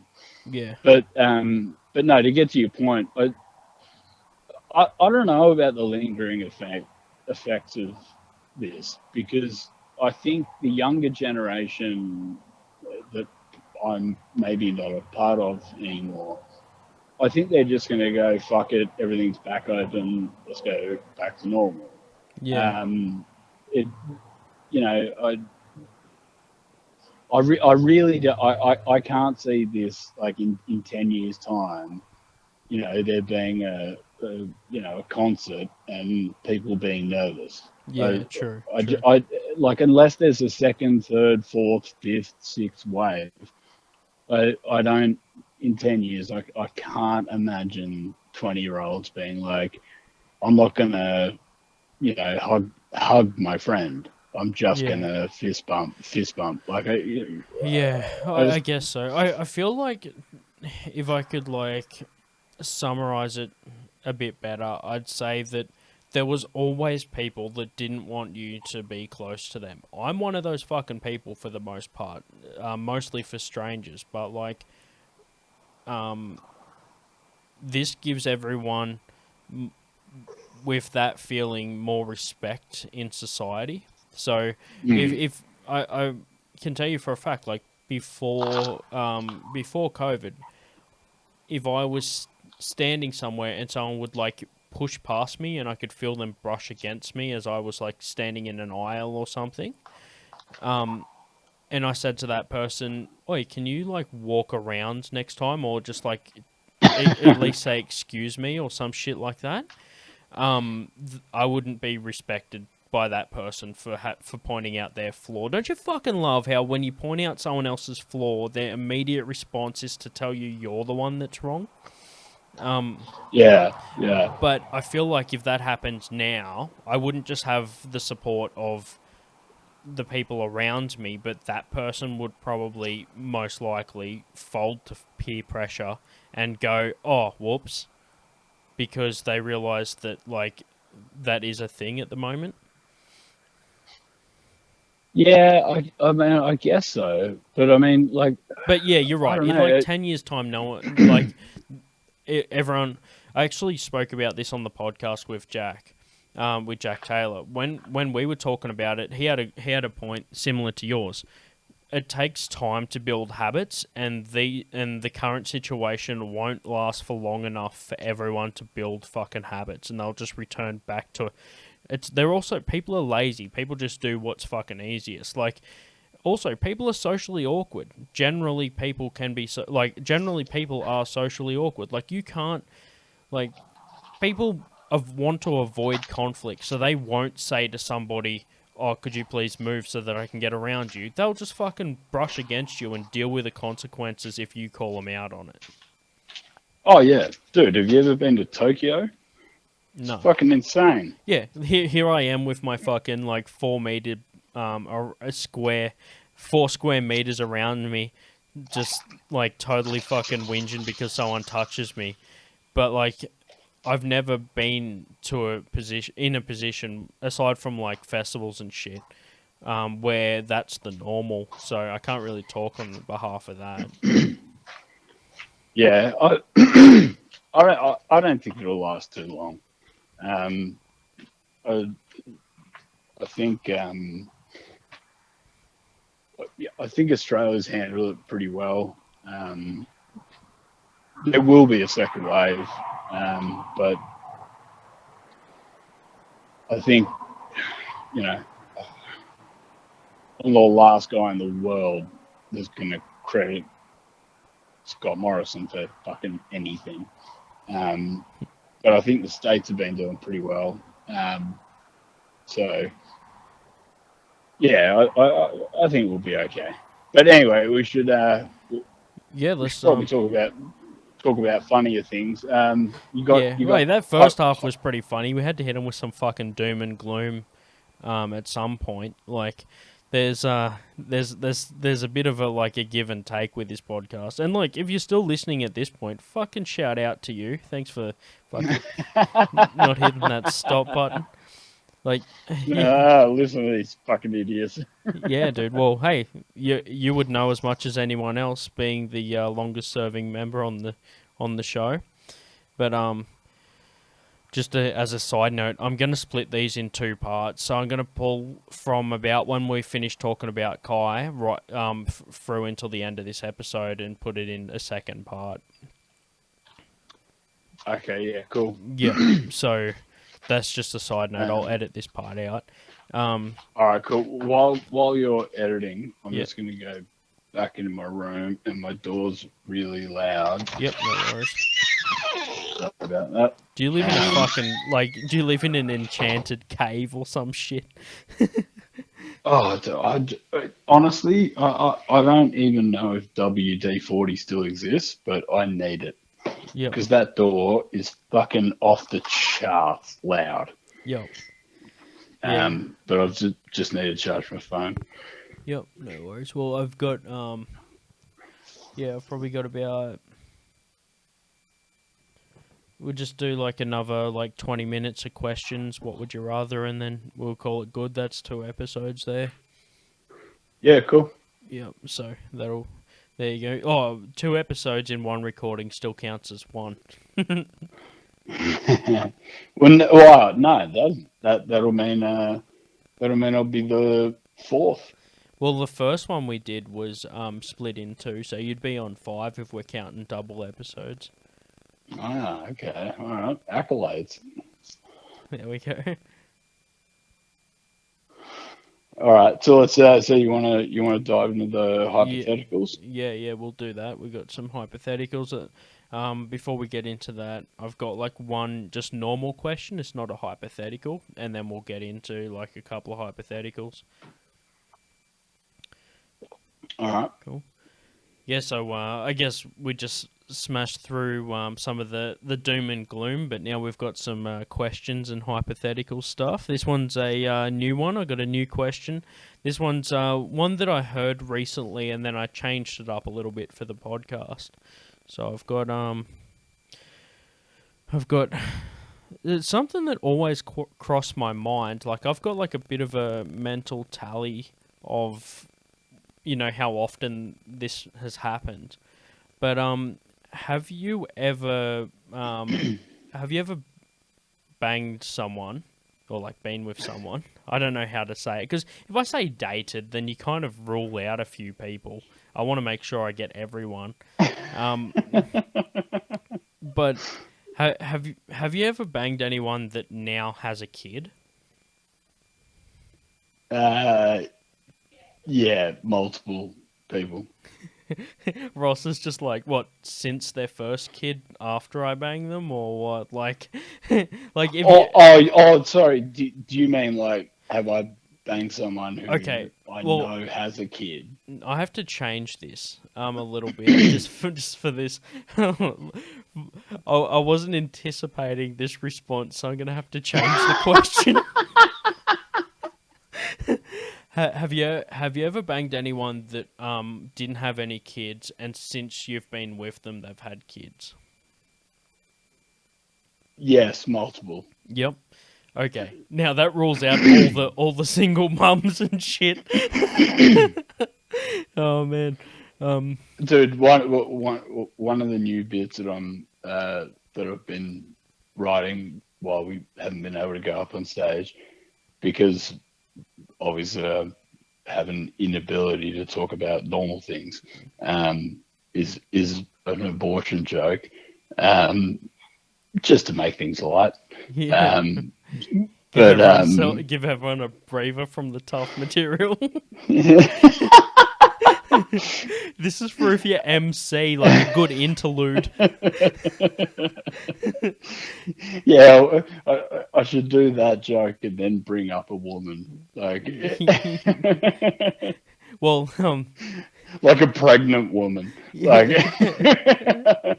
Well, it sounds like that's the opposite to bringing up a child, so that's what you're not trying to do. All right, so hang on. So the key question is, have I banged someone that has since that had a child? Yeah, yeah. Yeah, there's been quite a few of them.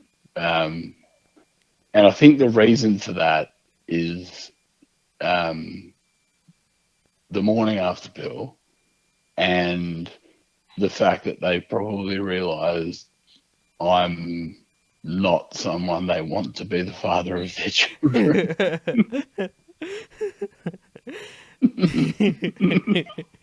So they've gone, nah, not this time. And then later in life, they've matured and they've gone, okay, this guy knows what he's doing. I'm good to go. Yeah, exactly, dude.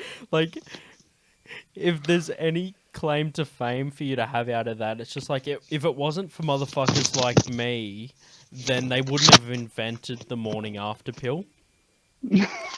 I remember. Imagine being that guy that led to the invention of that because someone just realized that they were so much of a fuck up that they didn't even want to, like, they didn't even want to carry the baby for any term. Yeah, they didn't want to get into the abortion issue. They just wanted to deal with it literally the next morning over breakfast. Like, have you? I'll tell you a true story. When I was living in Melbourne, I was dating this girl, and when I say dating, I mean like we're in a proper relationship. Yeah. Well, whatever. No, we had sex, and then we realized, fuck, she might get pregnant. Yeah. Don't need to go into the details, but I went to the chemist just down the road, and I was like, I need to buy the morning after pill, and they told me a man can't buy that.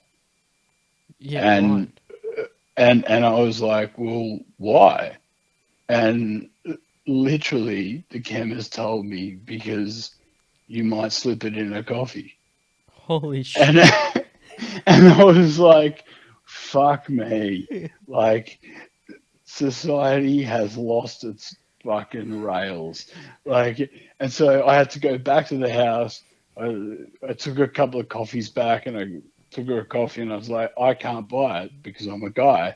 You have to go buy it. I can't buy it for you. But yeah, that really opened my eyes, and it kind of made sense because like, if you were the kind of, arsehole that would just go around, raw dogging and whatever else, you just pop into the chemist and be like, I need another one of those, that kind of thing. But like, fuck that. In the chemist's credit, they basically looked at you and said, "Look, we're not gonna." They just basically looked at you and said, "Look, mate, we're not gonna let you spike a drink twice."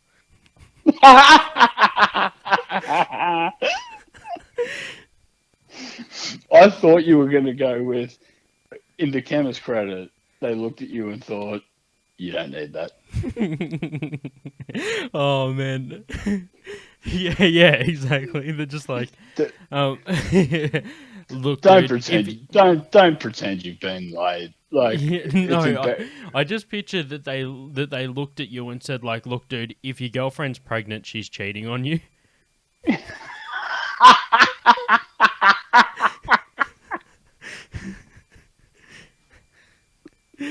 Oh fuck! Oh man, this is what I love. This is what I love about comedy. Is like the worst subjects are the funniest subjects. Yeah, hands down. Yeah, for sure, man. Like I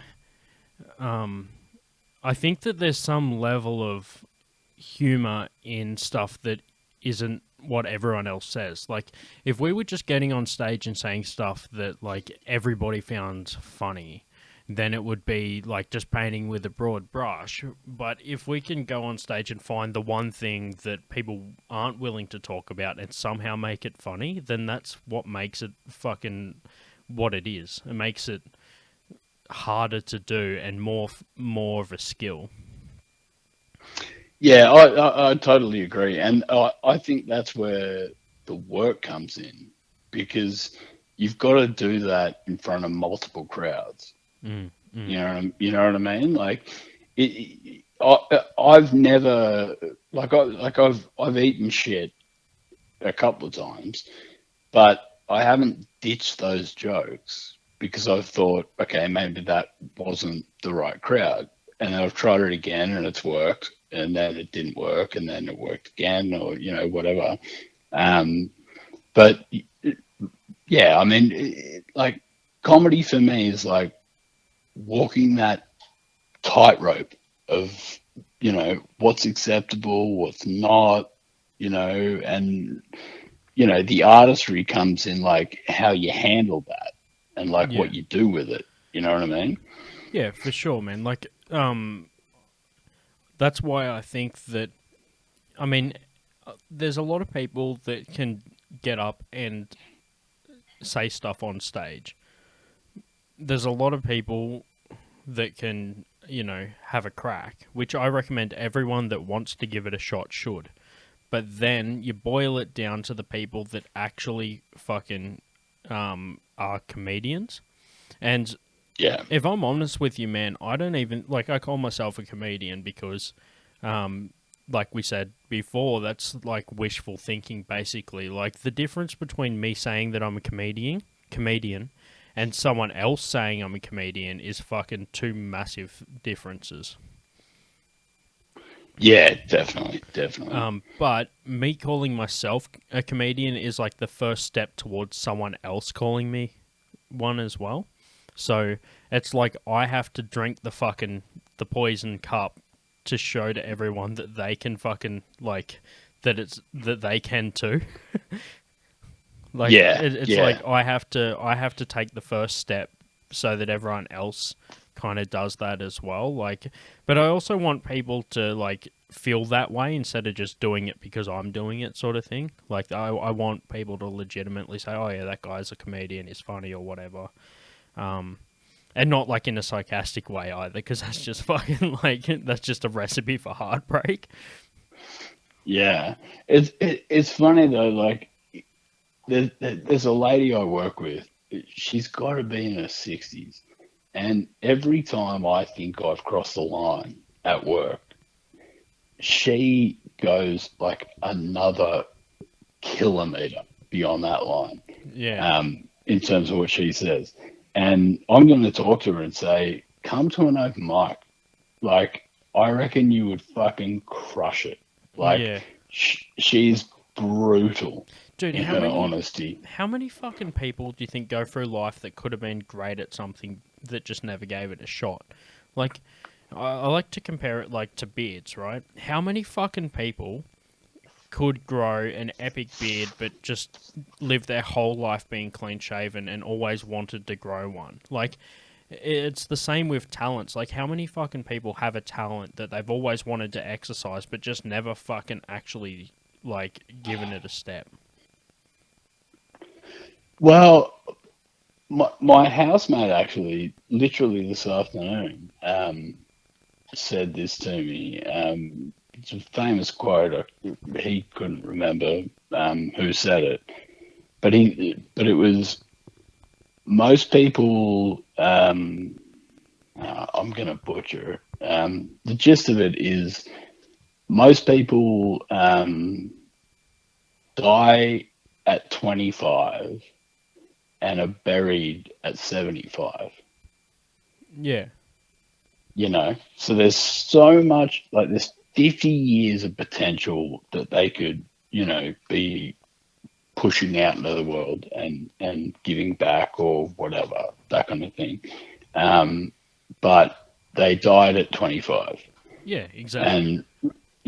And I, like, when he told me that, I was like, fuck me, like I'm 35. And I feel like I'm one of those like failure to launch type people. Yeah. And I'm genuinely going to hang on to that because there's so much that you can do. Yeah. Hang on. Anyway, just 1 second. Hang on. I just gotta let Mrs. know. You good? That okay? You just gotta put some. Yep, all good. Chuck it in. Yeah. Just had to check that everything was all good for me to punch out the second half of this. But yeah. No, I love that. I love that slight, like, I wouldn't even call it an interruption, but I listen to Bill Burr's podcast, like religiously. Yep. And I love it when his daughter and his wife come down and they join the podcast for like 2 or 3 minutes. Yeah. And then he's like, "All right, Nia, I got to do the podcast. Can you fuck off?" Like, or whatever. Like, yeah. And if you listen to some of the throwback episodes where like they hadn't been dating for as long, and you can kind of hear how the dynamic changes a bit between them over years. Like it's cool. Yeah. Like you can see that like in some of the early episodes, they're still trying to get to know the boundaries with each other and learn like each other's sense of humor a little bit. But now they're like they seem more connected, which is really cool. Oh, it's awesome. And like so many of the I tend to just listen to the Monday episodes as opposed to the Thursday episodes. Like I love the way like people will write in and they'll be like, I really want Nia's perspective on this. And you'll be like, Nia, what are you doing? Come down here.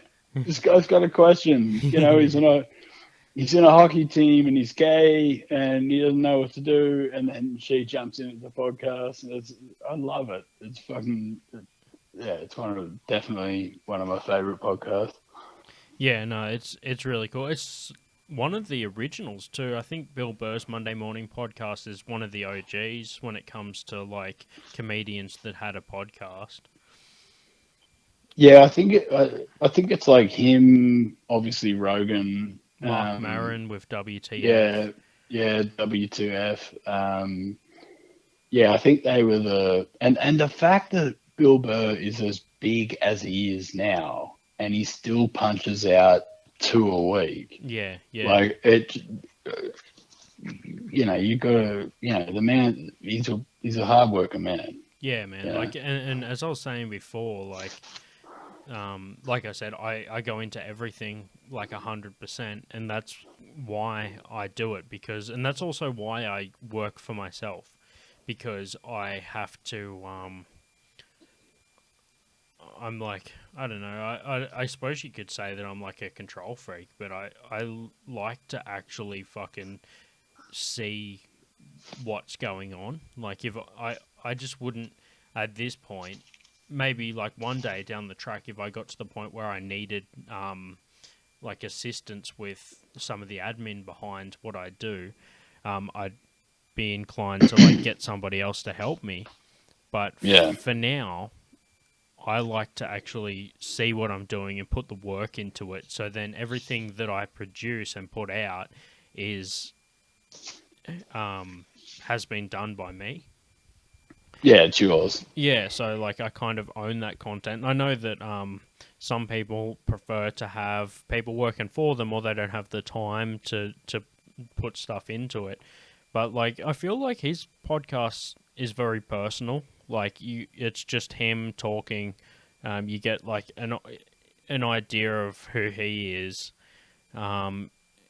No matter how long you've been listening to the podcast for, like I didn't start at the start, obviously, but you know I've been listening to the Monday Morning Podcast for like probably about 5 years now, and and like I feel like it gives me more perspective as behind who Bill Burr is, and fucking when I watch his specials and shit, I'm like, holy fuck, this guy is fucking hilarious. Like, and I also know his personality, which makes it even funnier, dude. I fucking watched him in The Mandalorian. He was in a Star Wars franchise TV series, and called The Mandalorian. And dude, I was fucking laughing my ass off just like watching him act, because like he fucking nailed it. He did a really good fucking job. But just because I knew like what he was doing leading up to the role, like all that sort of stuff, it added that extra dimension to like the character in the movie. And just like like the whole time he's like, you know, he's like running through like a fucking corridor with a gun, and I'm like, oh, keep your head on a swivel, Freckles. Like as he's fucking acting as this like fairly fucking badass character, and I'm just going like, you know, laughing at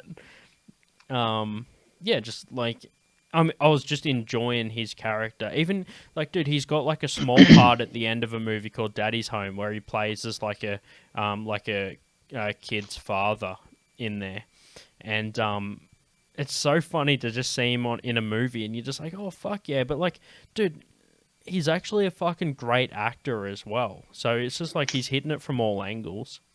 Yeah, dude. I mean, did you watch Breaking Bad? Yeah. Yeah, so he was in that. Yeah.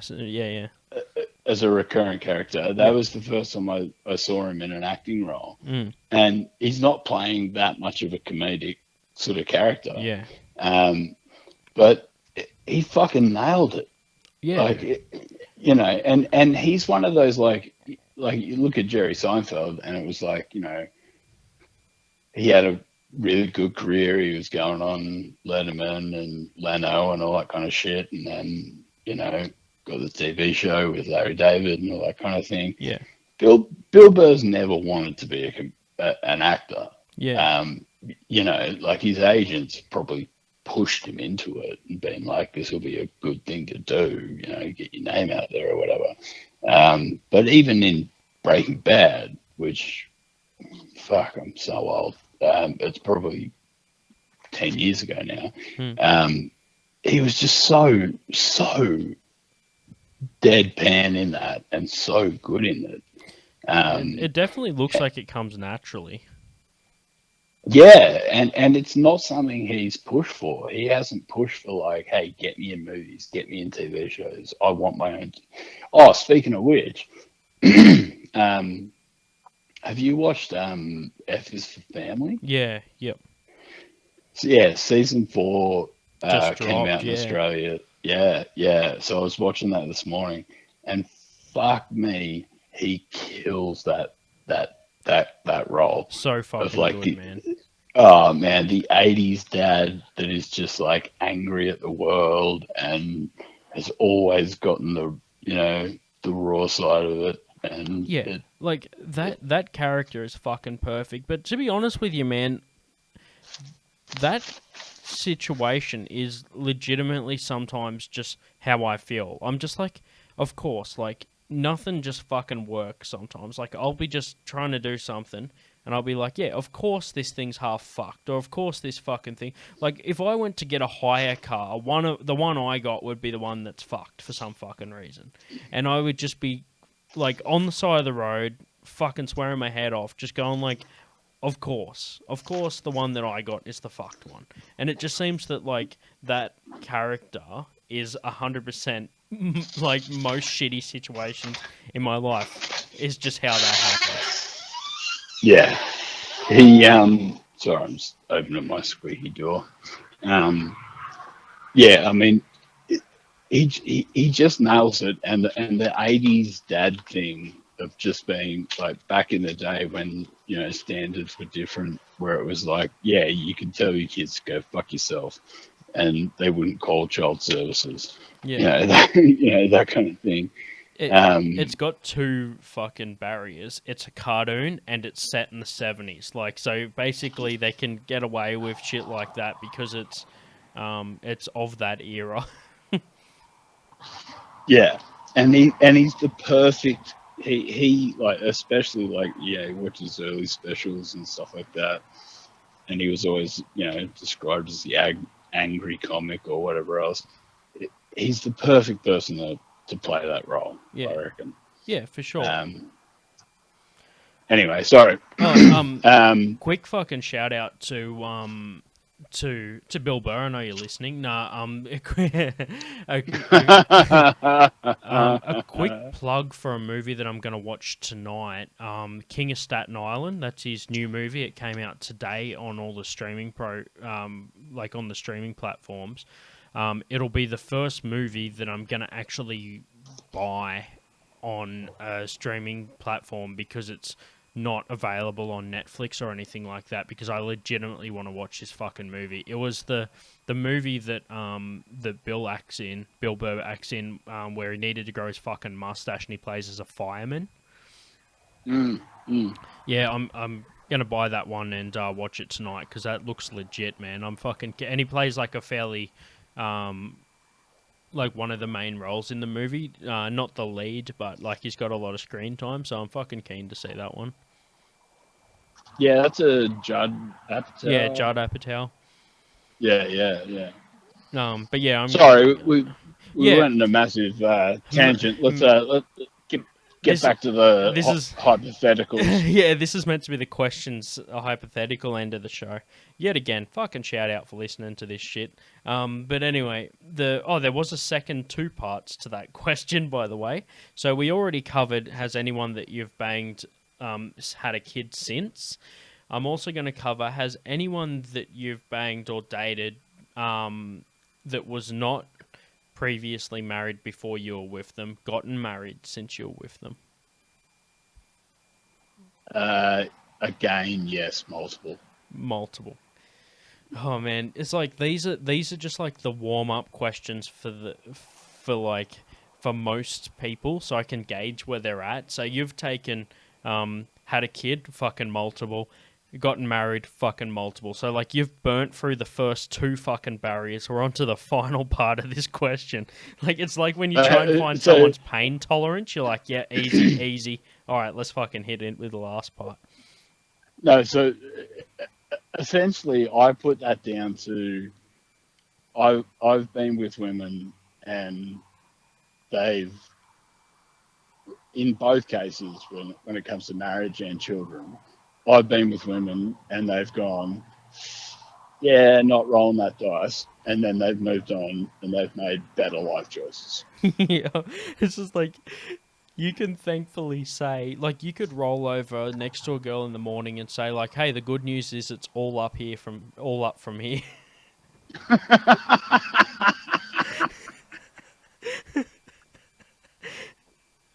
It's like, how would you like to feel that the best part of your Friday night was the lowest point of their life? Yeah, exactly. Yeah, it's like Jim Jeffries' bit about how he ranks like 1 to 10 or something. Yeah, he's a 5. Yeah. Like, yeah, I've got him banging a 10, the best part of his life, worst part of their life. Yeah, exactly. Yeah, maybe I subconsciously quoted that without, like, parallel thinking, without, like, meaning to. It's, that joke's similar, but it's not the same. He has, like, his whole ranking system about, like, out of 10. and he's a 5, and how he'd feel, like waking up next to a 3 is how she'd feel waking up next to him. Like, it's a full fucking bit. Go and watch the fucking special. I think it's on Bear, I think it is, or American something, or like some fucking Free Dump. It's either on Free Dump or Bear. I think the special's called Alcoholocaust. Oh yeah, no, yep. He's also. I have a fucking signed copy of Alcoholocaust. That was when I seen him for the first time. Oh wow! Yeah, fucking awesome, man. Yeah, no, he was one of my first comedians. I think the first comedian that I seen live when Alcoholocaust came out. That's awesome. Yeah. So anyway, all right. Now the final barrier for that question. Let's see how whether you can blast through this one too. Yeah, I just literally like, so we've gone through like the like the weed and coke versions of this question. We're just going straight for fucking heroin. So let's can't give it a wait to fucking hear crack. this. Have you ever, to your knowledge, banged anyone who has since died? Ooh.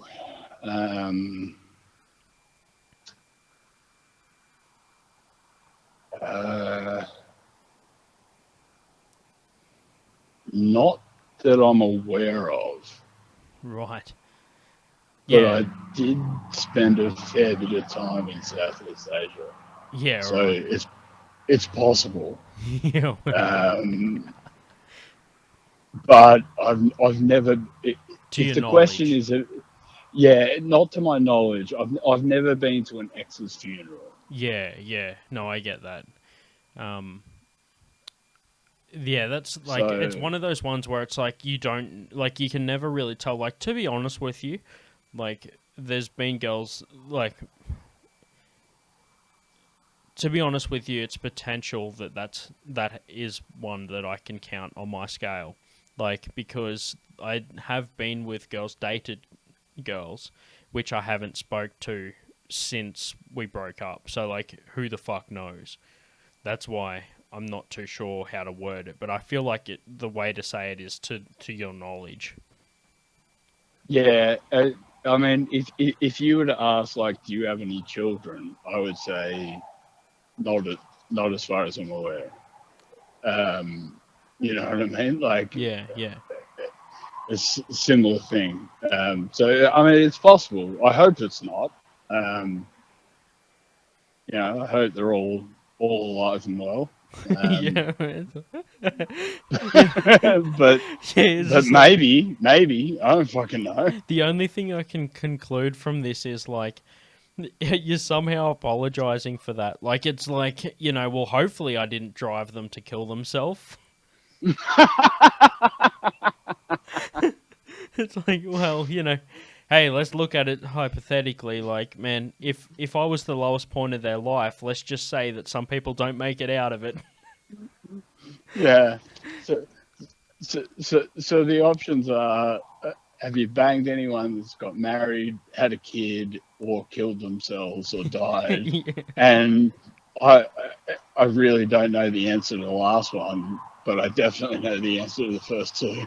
Yeah, like, well, the first two are definite yeses because you fucking know that, but the last one is a maybe. So, hey, let's fucking leave it open-ended. But yeah, my answers are the same as yours. Definitely yes, and then not sure.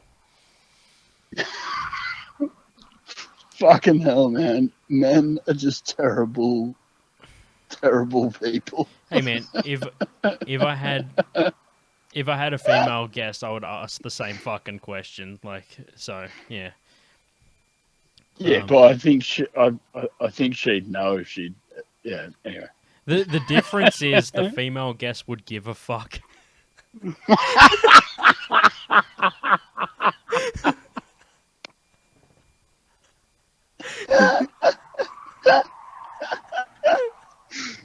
Oh god. Yeah, I mean, there could be redheads running around in Cambodia that I don't know about. Yeah, just Like, if you ever get fucking hit up one day from a motherfucker that looks like Blanca, just with like no fucking matching features, but just with red hair, you know that could be it. I had a mate that used to always tell me I looked like Guile, but without the muscle. Yeah, dude.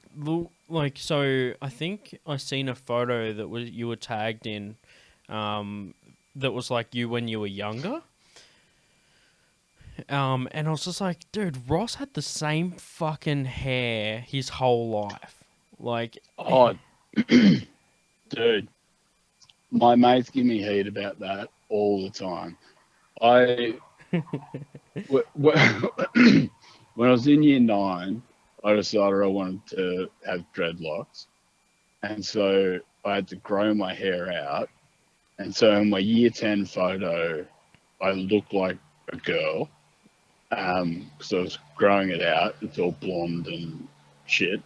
And then it got long enough to be able to put dreadlocks in, and then I looked like Sideshow Bob. Yeah.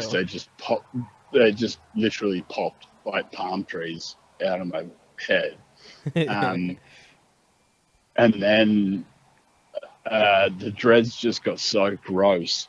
I had them cut off, and I've had the exact same haircut ever since. I need like a clear eye for the dread guy to like tell me what the fuck to do. Like at this point, I'm like, I may as well shave my head. I don't know what to do. Yeah, so at this point, you may as well just fucking shave it. Yeah. Oh, well, yeah. Dude, there's a lot of merit in that. Like, I dig that. I feel like every 2 years, I nearly completely change my look. But I feel like at the moment, I'm kind of, like, been hovering with this same sort of look for, like, the last, like, 5 or 6. But there's certain things, like, I'll get new tattoos or something like that, that are more, like, visible or whatever. Yeah. But I feel like you just kind of change around until you're happy with how you look, and then you just stay there, and it just so happens that you were happy with it early on. I wouldn't say that I'm happy with the way I look. I would say that I just don't know what else to do at this point. like I have this ridiculous, stupid, like, you know, I look like a fucking pineapple haircut, and you know, I go into an office meant to be, you know, a professional or whatever else. I remember once, I'd never met this lady. She was a stakeholder from up north, and she came down to Canberra for a workshop, and we met for the first time. We talked on the phone, email, whatever. And the first thing she said to me, I walked up and I said, "Oh, hi, X, you know, name X, Ross." And the first thing she said to me was, "Oh, they weren't lying about the hair." And I was just like, "Fuck you!" Really? That's how you want to start this out? Like, anyway. Wow. Yeah, dude. Oh, well, I get that with the beard. Like, some people will just randomly know who the fuck I am. Like, I've been just walking down the street, and I'll just get someone will just say to me, like, "Oh, man, I'm keen for comedy on Saturday," or, like, "I'm keen to fucking come along to the basement for the open mic," or, you know, "Oh, dude, I've been listening to the podcast," or some shit. And most of the time I know that person because, like, they'll, like, speak to me at an open mic or some shit. But, like, probably about 1 every 20 people that says that is just some fucking person that I don't know, but just recognizes me from all the photos and already builds this fucking mental relationship with me to the point where they can just, like, walk up and talk to me without me knowing them. They feel like they know me better than I know them because they listen to the podcast or watch my comedy or whatever. But I'm all down with that, man. Like, I'm not, like, I'm just fucking glad that people are listening and shit, and people that just come up to me and talk to me. I'm like, fuck, it's actually people are listening, which is cool. Yeah. Dude. I actually got recognised. It was fuck. What was the latest big boxing match? It's two heavyweights going at it. There's the Eddie Hall and the Mountain one. Yeah. The guy got carried in on a chair, and the other guy came in looking like MF Doom with all the crap on him. Like he had all the jewelry and the silver and stuff. Yeah. I was watching that fight with some mates, and I went and sat down at the table, and a guy tapped me on the shoulder, and he said, are you that comedian? And I was like, well, what do you mean? And he's like, oh, I've seen you at Smith's a couple of times. And I was like, oh, yeah, I've done a couple of open mics there. But I didn't believe it. Yeah. Because I was out of the room and then came back, and I was so positive my mates would G me up. Yeah. That they'd said to this like random guy, like, oi, when he comes back, tell him, you've noticed him or whatever else. But yeah, I actually got noticed, and I was like, yeah, wow. Yeah, dude, like, it's weird, man. Like, actually, a few people that speak to me know me from Smiths. And it goes back to what we were saying previously, like, if you do different comedy, it makes you more memorable. So that is why people might recognize you, because you say something that sticks in their brain, sticks in their mind, and they'll just actually recognize you. They might even I get this sometimes. Someone will come up to me and they might not remember who I am. They just remember my face, and then like they'll quote me a bit that I did. Yeah, wow, that's a whole new level of recognition. Well, yeah, like, so I'll just be like, I went to a bar one time, and there was a guy in the line, and he just turned around. He seen that I was standing next to him, and he just quoted like a bit, and then like sort of shoulder nudged me, like, like that sort of thing. and I was just like, oh yeah, haha.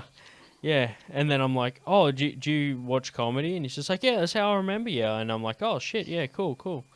So I wasn't sure it was just coincidence that like he quoted a bit of mine, because a lot of my shit's like social observation. So I figured that it might have just been a coincidence. And he's like, yeah, that was like what I was quoting. I'm just like, oh shit, okay, cool. Yeah, wow, actually getting quoted is that's an accolade. Yeah, well, like when it's like a Canberra bar and whatever, it wasn't a place that like it wasn't. Yeah, it's not it wasn't not like you were in New York and someone was like, yeah, I remember that bit. yeah, it's like, fuck, it's not like crazy. Like the chances are pretty high for that happening. It's just that someone actually did it, which is cool.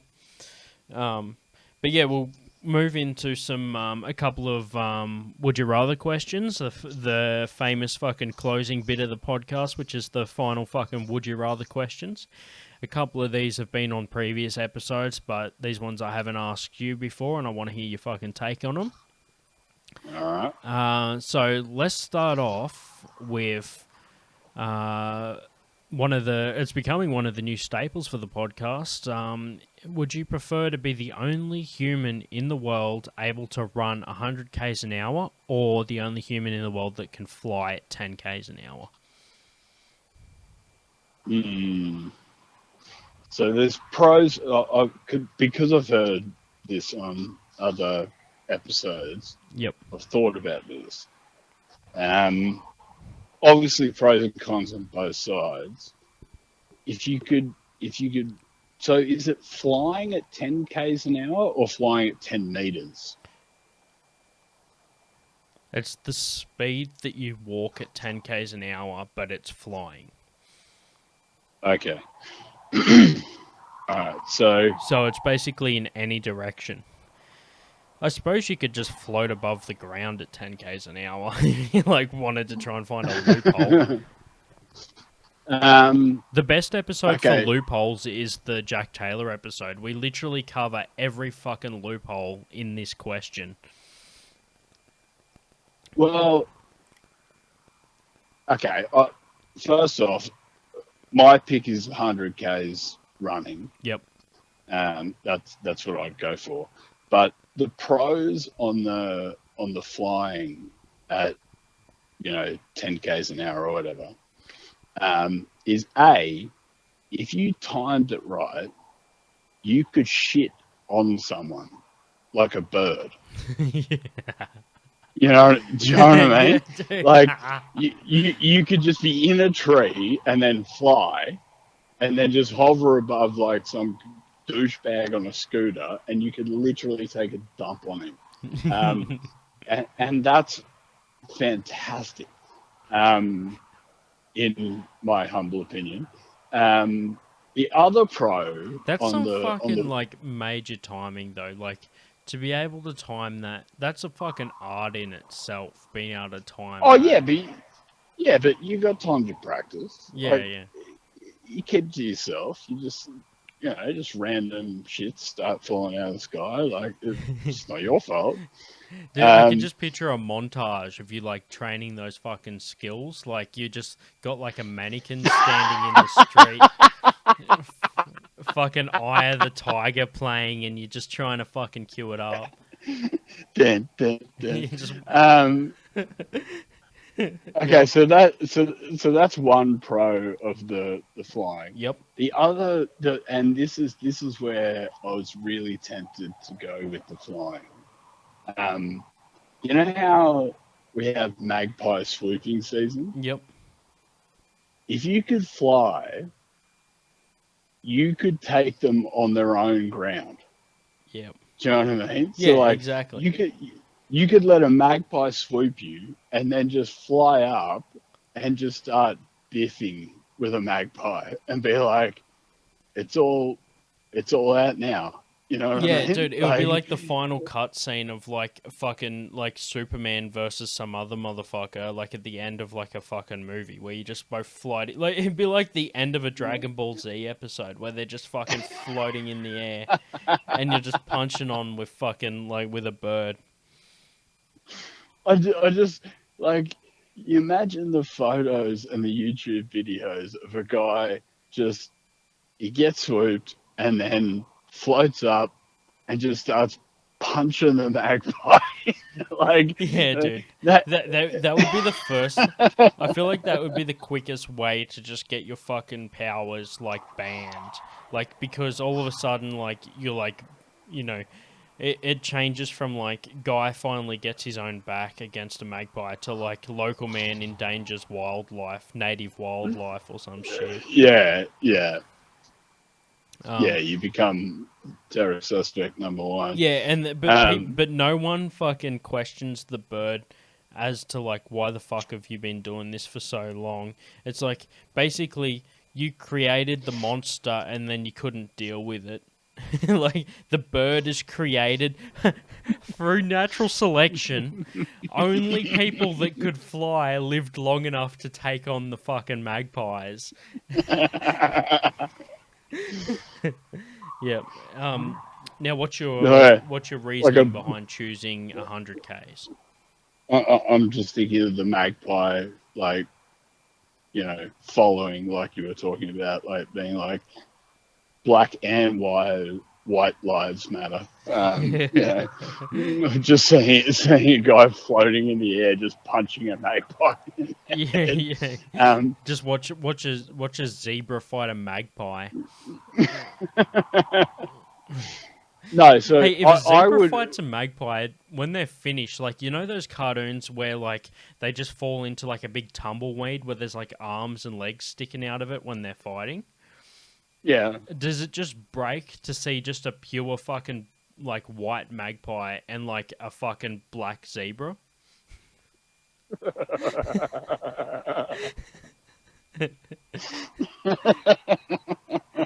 Yeah, you could just picture like a Looney Tunes cut, and then they fight again, and it's a fucking black magpie and a white zebra. And then they fall off a cliff, and there's that oops moment. Yeah. Okay, so so the reason I'd pick the being able to run at 100 k's an hour. Yep. I wouldn't tell anyone that I was able to do that. And what I would do is commit as many crimes as I wanted to, and then run to a location and make sure I was seen on CCTV. Yep. So, like, I could hold up a botlo in Civic, run to Belconnen, and be on camera in 3 minutes. Yeah. And what? How are they going to prosecute you? Like, it's like, yes, your DNA's at the scene, but you're also physically present, 30 kilometers away. Wait, why would your DNA be at the scene? Like, fucking, like, you just, like, you're not used to robbing places, so when you do, you just fucking get so nervous you puke on the counter or some shit. I'm glad you went with puke there. I thought you were gonna go below the waist. Yeah, one of them is like so nervous because you've never done it before. The other one's so excited because you found your new favorite thing.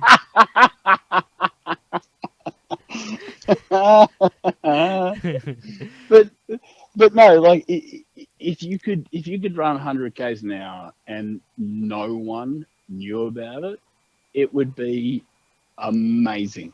And the thing I would do the most is freak out kids. Is just like there'd be a kid walking to school, Ross, and I'd be walking. You already do that. Yeah, I know. I'm just fucking with you. This whole episode's basically been me roasting you. We're gonna have to do it when it opens up. We're gonna have to do a roast battle. Oh, for sure, man. I'm keen for that. I think the basement's a perfect venue for it as well. Oh, for sure, dude. If you can get us on the main stage for a roast battle, that'd be unreal. Yeah, I feel like that's so a much long-term plan for main stage. I think we could definitely start at rear stage, but it could become a front stage thing. One thing that I have to remember with roasting is like it's usually a smaller crowd than a standard comedy night because it's more selective humor, but the crowd that does come is more loyal. So we could, build like a following of people that enjoy watching the roast battles that would just consistently come along. Yeah, I think in a roast battle it'd be similar to like a rap battle. It'd be the hardcore enthusiasts. Like it'd mostly be other comedians that wanted to see who bested who and that kind of thing. Like the public wouldn't really give a shit. Because I know this about you, or you know this about me, or whatever. Yeah. I've heard some fucking great roast jokes that were never used. Like just talking to other comedians in town, and they've told me like, "Oh, I had this really good one written, but I didn't get a chance to use it," or something that I thought of after the roast battle. I think the last one was at the Phoenix, so it's been fucking ages since there's been one on. But yeah. I know Bill Macon, I had him on the first episode. He's due for another fucking appearance on the podcast. But he ran the last one. It'd be good to like get him on board for the next one too. I've talked to him about it, and it's definitely something that could happen. So the biggest thing with that is in the Canberra scene, I think in any scene really, like you kind of need to like. You don't want to tread on any toes. Like, I know that Bill ran the last one, so if I was going to hold another roast battle, I'd want him to either be on board with it or be happy for me to do it. Yeah. Which is just how I run things. I tend to try, like, I always try and be courteous of other comedians and things like that. Like, asking permission for, like, photos before I use them and, like, giving shout-outs when I can. Yeah, you're remarkably generous in that regard. Like, even the photo you put up for our last podcast, like, you asked me, can I use this photo, and that kind of thing. But you've also got to think about, like, who do you want to team up? Like, yeah, because sometimes you just, like, luck of the draw, but then like, there's different pairing options. Yeah. But yeah, look, I just tend to like to get things like because I for example, when I get asked to do gigs and things like that, although, like I said, I do all this by myself. I don't have somebody. I have help from other comedians by asking them advice, but as far as actually doing stuff, I do it all myself. And to be honest, I wouldn't be able to do what I do today without advice and help and support from other fucking comedians. But when I get asked to do supports and shit, I have, like, a fucking blurb and, like, photos and shit that I send to people to, like, put on posters or do write-ups or, links to my certain accounts online, like social media and, like, all that sort of shit.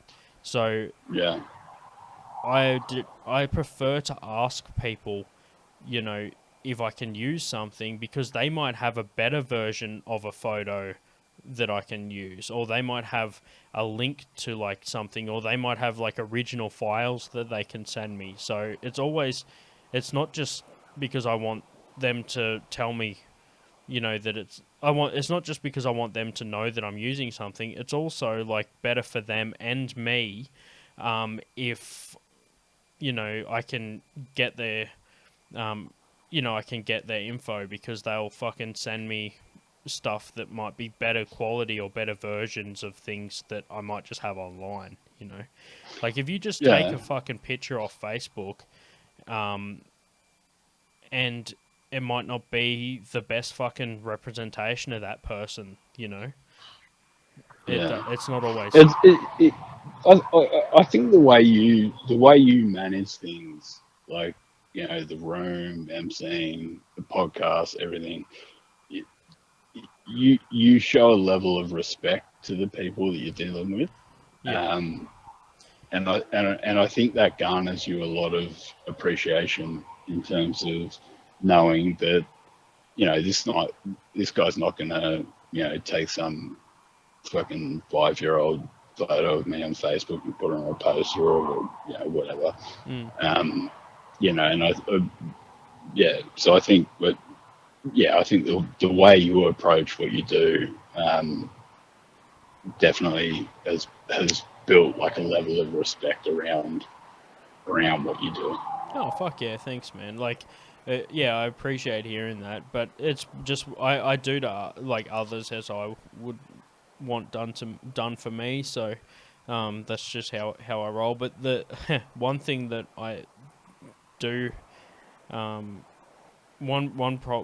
thing that I have noticed about how I run it is sometimes you'll get people that I might not agree with or have issues with, and a lot of the time I'm like, alright, well, fuck it. Like, if someone fucks me over, I'm like, alright, I'm done now. Like, I'm fairly dismissive for people that don't give me respect, which I think is how most people are. But, yeah. Yeah, I think, that's pretty natural. Yeah. Like, alrighty. Yeah, but anyway, fucking cheers, man. I got... So, yep. So the last hypothetical...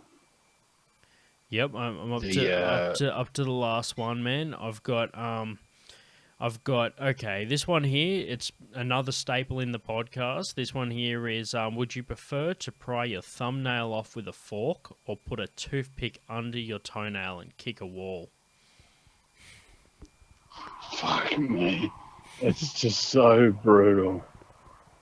So brutal. Like, The best response, the first initial response I ever heard, the funniest one has been Jack Taylor, where he just like fucking like it was just you could nearly feel the pain through his fucking like the sound. Man, I fucking love having Jack on the show, man. I definitely need to do that again. It's you and I that were talking about like not having just comedians on the show, but also having like people that I have good conversation with as well. That kind of made me think more about having other people on there. But yeah, so that was his response, man. What do you think? Okay, so explain it again. So yeah, you pry off your thumbnail with a fork. You can take as long as you need to do it. You need to do it in one sitting, though. You can't just fucking keep going at it. Yeah.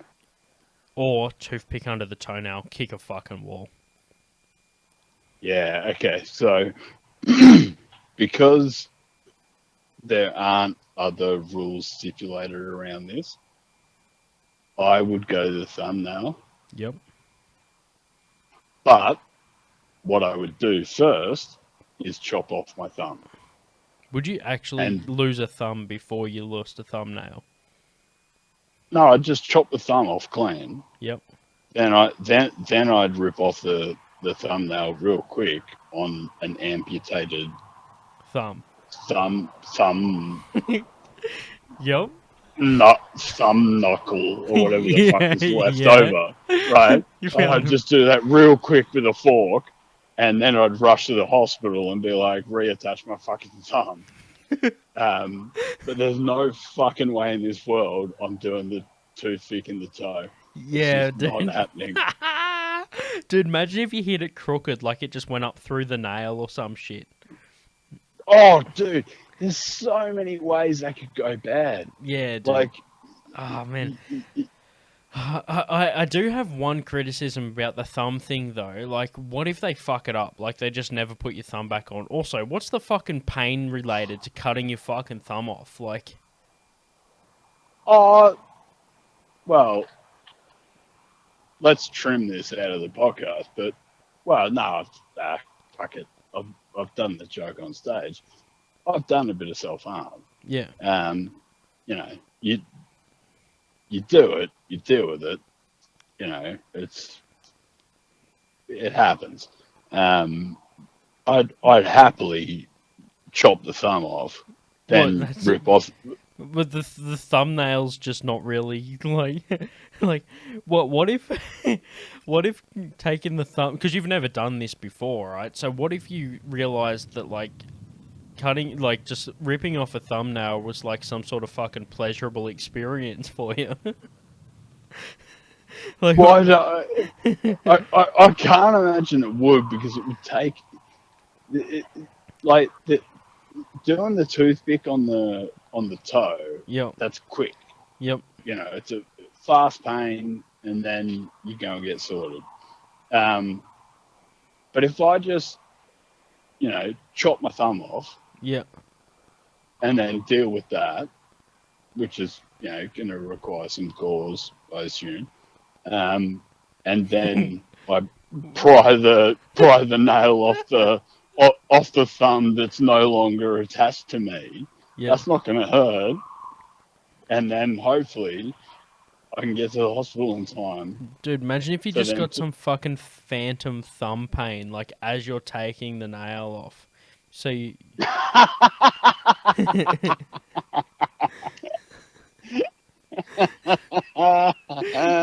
like, it's at that moment you realize that you fucked yourself over because you have like both the fucking pain. Yeah, I figure my body would be in enough shock to just sort of like, okay, you've lost a finger. Yeah. You know, tamp that down. And then like, while like, this is the problem with being single. Like, if I had a wife, I'd be like, all right, get ready. You know, bang. Yeah. And then she could deal with one thing, I could deal with the other. Yeah. But as a single person, it'd be like, all right, chop off the thumb. Now somehow I've got to stop the bleeding on the stub, and I've got to get the fork into the thumbnail. Yeah, yeah. Yeah. Fuck it. Maybe I'd do the toothpick. Yeah, exactly. You fucking go into you go into the ER. You've just got a missing thumb and a toothpick in your foot. You're like, yeah, no, the shock just got to me, and I forgot which one I said I was gonna do. Oh man! All right, well, how about this? Like, okay, so what's to say that once you attach the thumb, it isn't gonna fucking hurt after? Like, they're putting all the shit back together anyway. It's not like it's not like a fucking file transfer. If you just cancel it, it never happens. The shit's gonna reattach and it's gonna fucking hurt. Like, it's not like. Or what if it just re-downloads that pain? Like, you just fucking attach it and it's just like, oh, by the way, we forgot to tell your body that this is gonna fucking hurt. Well, I mean, isn't that why we have an opioid epidemic? True, so you don't feel it anymore? Yeah, I have no dramas about that. Well, why don't you just fucking do it the other way around? Cut off your toe and hammer a toothpick into it. Oh, that's a good idea. Yeah, I need a toe less than I need a thumb. I didn't even think about that. Yeah, okay, all right, fine. Axe to the toe, then I'll slam it into the wall. No, dude, I'm picturing like toe facing up on the bench, and you've just got like a toothpick sitting on it, like you're about to put in some fucking roofing nails, and you're just tapping the other end of the fucking toothpick with a ball peen. Oh, God. Fucking hell, man. I don't mind just horror films. Oh, dude, toe's not attached, though. It's just sitting there on the fucking bench. You're just tapping it in. You just got like a bandage. Okay, I've chopped it off. Yeah, okay. Yeah, toes off. You're just sitting there, bandage on your foot, fucking just tapping away. You got like an apron on and shit. You got like the glasses like the dude that made Pinocchio and shit. You're just fucking standing there. Like you're telling it like, oh, one day you're going to grow up and be a real toe. You know? Whatever. I think it says a lot about my personality and the reason I'm single, that in both of these scenarios, my decision is chop off the digit that is involved and then deal with the problem. Yeah, exactly. You're like, no, the reason that, dude, I just think that, like, all right, kicking the wall pretty quick, ripping off the nail, fucking takes a while. Somehow he turned it into a fucking shit show where it's like just the worst possible. It's just like, oh, so why are you missing a thumb? Oh, because I had to take the fucking nail off it, so I cut off my thumb first. Like, it's like, so if everybody had to go through this process, right? So there's a room, you have to choose thumb or toenail, and there's like 100 people lined up, okay? And then on the other side, everyone's just sitting there with either a bandage on their toe or a bandage on their fucking thumb. And they're just talking about which one they chose and why. And you just come out on a stretcher with a fucking gangrenous fucking digit. And they wonder what the fuck happened to that dude. You've got like no thumb and a fucking toothpick sticking out of your foot because you're like, oh, I didn't take into consideration that the shock would fuck me up to the point where I couldn't have fucking like, what's that shit called where you're like, fine motor skills over the control of a fucking like a instrument. Oh man. So in your scenario, there's two camps. There's the thumbnail people, yep, and there's the toe people, and you're somehow down the fucking middle, and they're just like, we don't know where to put this guy. No, it sounds like I'm like the third party electorate in the US that knows it's not going to win, and it's just like trying to garner votes by being like, come on, I don't have a thumb. Like, Yeah. Dude, you're in the pile of people that just pussed out and walked away, but they're like, hey, how come that guy's here? He looks like he did something, and they're just like, yeah, we didn't know where to put this motherfucker. Like, there's a whole bunch of people that are just like in between. They're like, they didn't do the toe, they didn't do the fucking finger. They just went, fuck this, I'm out. I choose to not take the money. And they tap out. Somehow you're in that pile of people, but you did both fucking things, or like more than what they asked. It's like you want approval from them, so you're like, I'll do better than that. I'll cut my fucking finger off. Dude, if you're gonna cut your fucking thumb off, why wouldn't you try with a fork first, and if the pain got too much, then cut the fucking thing off?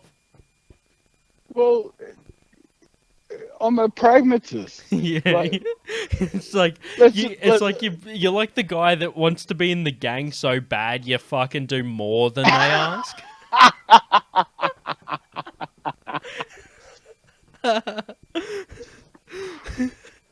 But I'm because I know this has become a staple question of the podcast. I'm surprised no one has ever suggested this.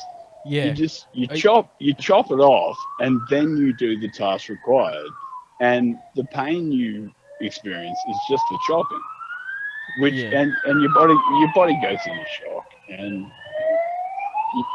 kind of ironic that an ambulance just drove by. I don't know if this was streaming live, I would think that someone beat us to it. Like someone else is just going like, oh man, well I'll fucking prove you both wrong. Oh man. Yeah, dude, that's legit. I feel like I've gotten a different response from everybody, which is good, because that means that the question like is hitting different parts of the response. I remember listening to the first time you asked Kai that question, and I think you prefaced it by saying you can feel this one, and I was like, where's he going with this? Where's he going? And then you gave the two options, and I was like, outside my house, and I was next to a brick wall, and I was envisioning the toothpick and the toenail, and I was just like, oh god, what would I do? Yeah, but it's fucking intense, dude. But yeah, man, that's our fucking hypothetical section done, and that concludes this fucking section. That concludes the second part of the podcast, man. All right, well, I hope I've given a new perspective on the options available for the toenail and the thumb. Yeah, dude. No, I fucking dig it, man. I reckon you've. I think it's that one and the a couple of the other ones that we've got are going to become more standard questions. I like the response this one gets. So fuck yeah, it's been good to hear your fucking perspective on it, man. All right, well, dude, as always, it's absolutely an honor. I appreciate it. Yep. Yeah, no, thanks for being on. Buy me a drink. Just name names. Yes, yeah, right. Big time. You'll get fucking thrown out of the strip club with your floppy disk. Yeah, you got a big beard, dude. Shame for shit all day. Me and my best friend, Marky Worthington. Keep it simple. Count your money. That they're not proud of. Just give me $10. Hey, right? Click. Did you hang up? No, I just said click.